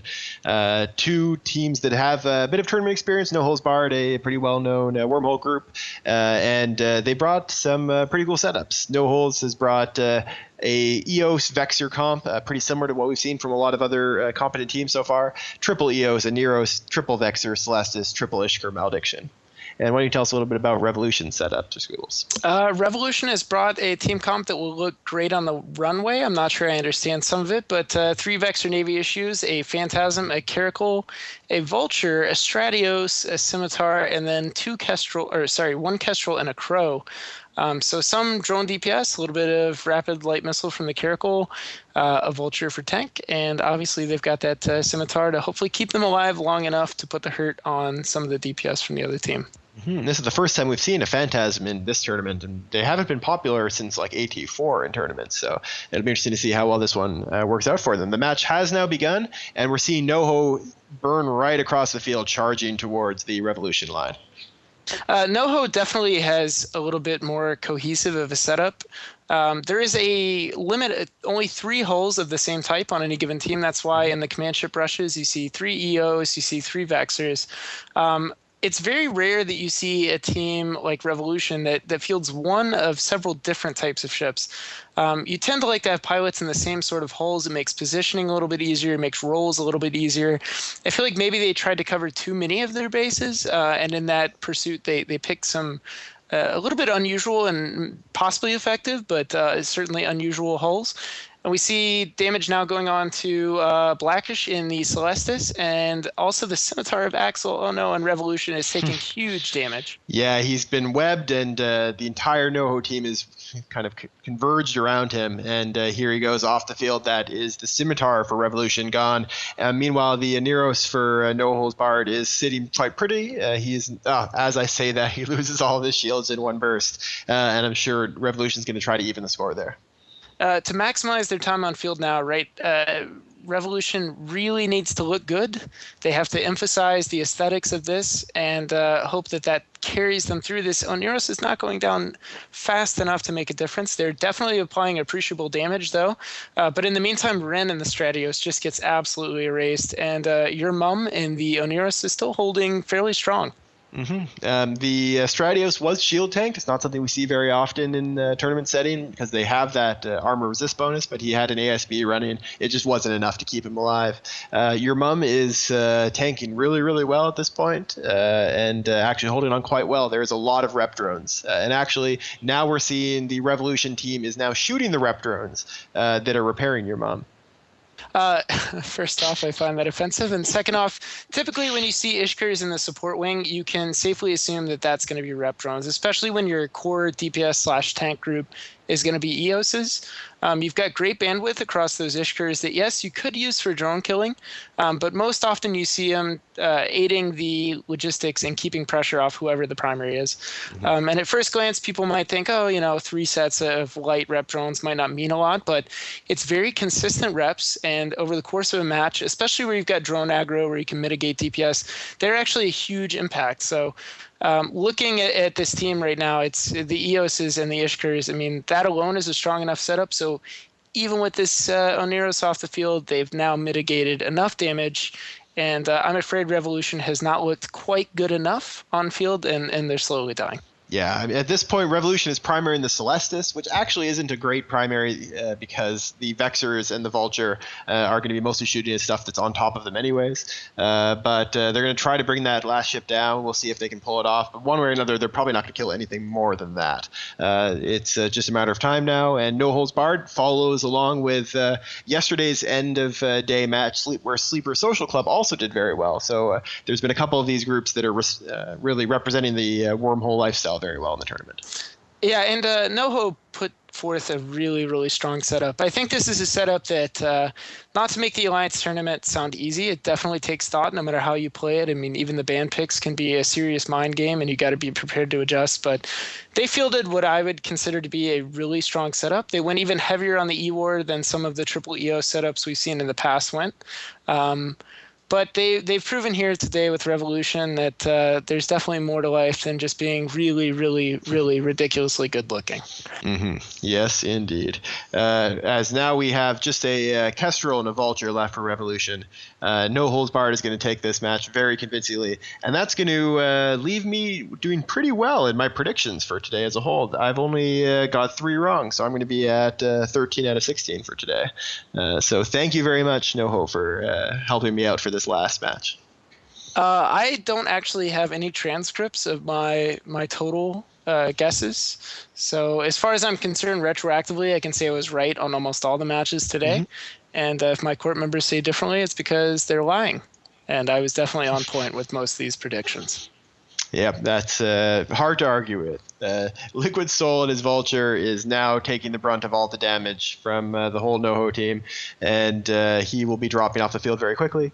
Thank you, everyone, for sticking with us through our technical difficulties that we had earlier. I hope you enjoyed these last 3 matches. I definitely enjoyed them, both commentating and also just viewing. There has been some excellent displays of ballsy piloting and very technical precision, and it's really great to see this weekend having gone so well. We've got 3 more weekends of this Alliance tournament. The next 3 weekends are going to be displays of probably equal and even greater match performance. I think there's going to be some really amazing matches coming up. Yeah, absolutely. And it's been an absolute pleasure to be here. Great job to all the other commentators as well. It's been a lot of fun. And I think I'm on board with that next weekend we can only expect better things, a lot of learning experiences, a lot of strong comps fielded so far, a lot to think about this week for all the teams involved, winners and losers. And next week, I think it's really going to heat up.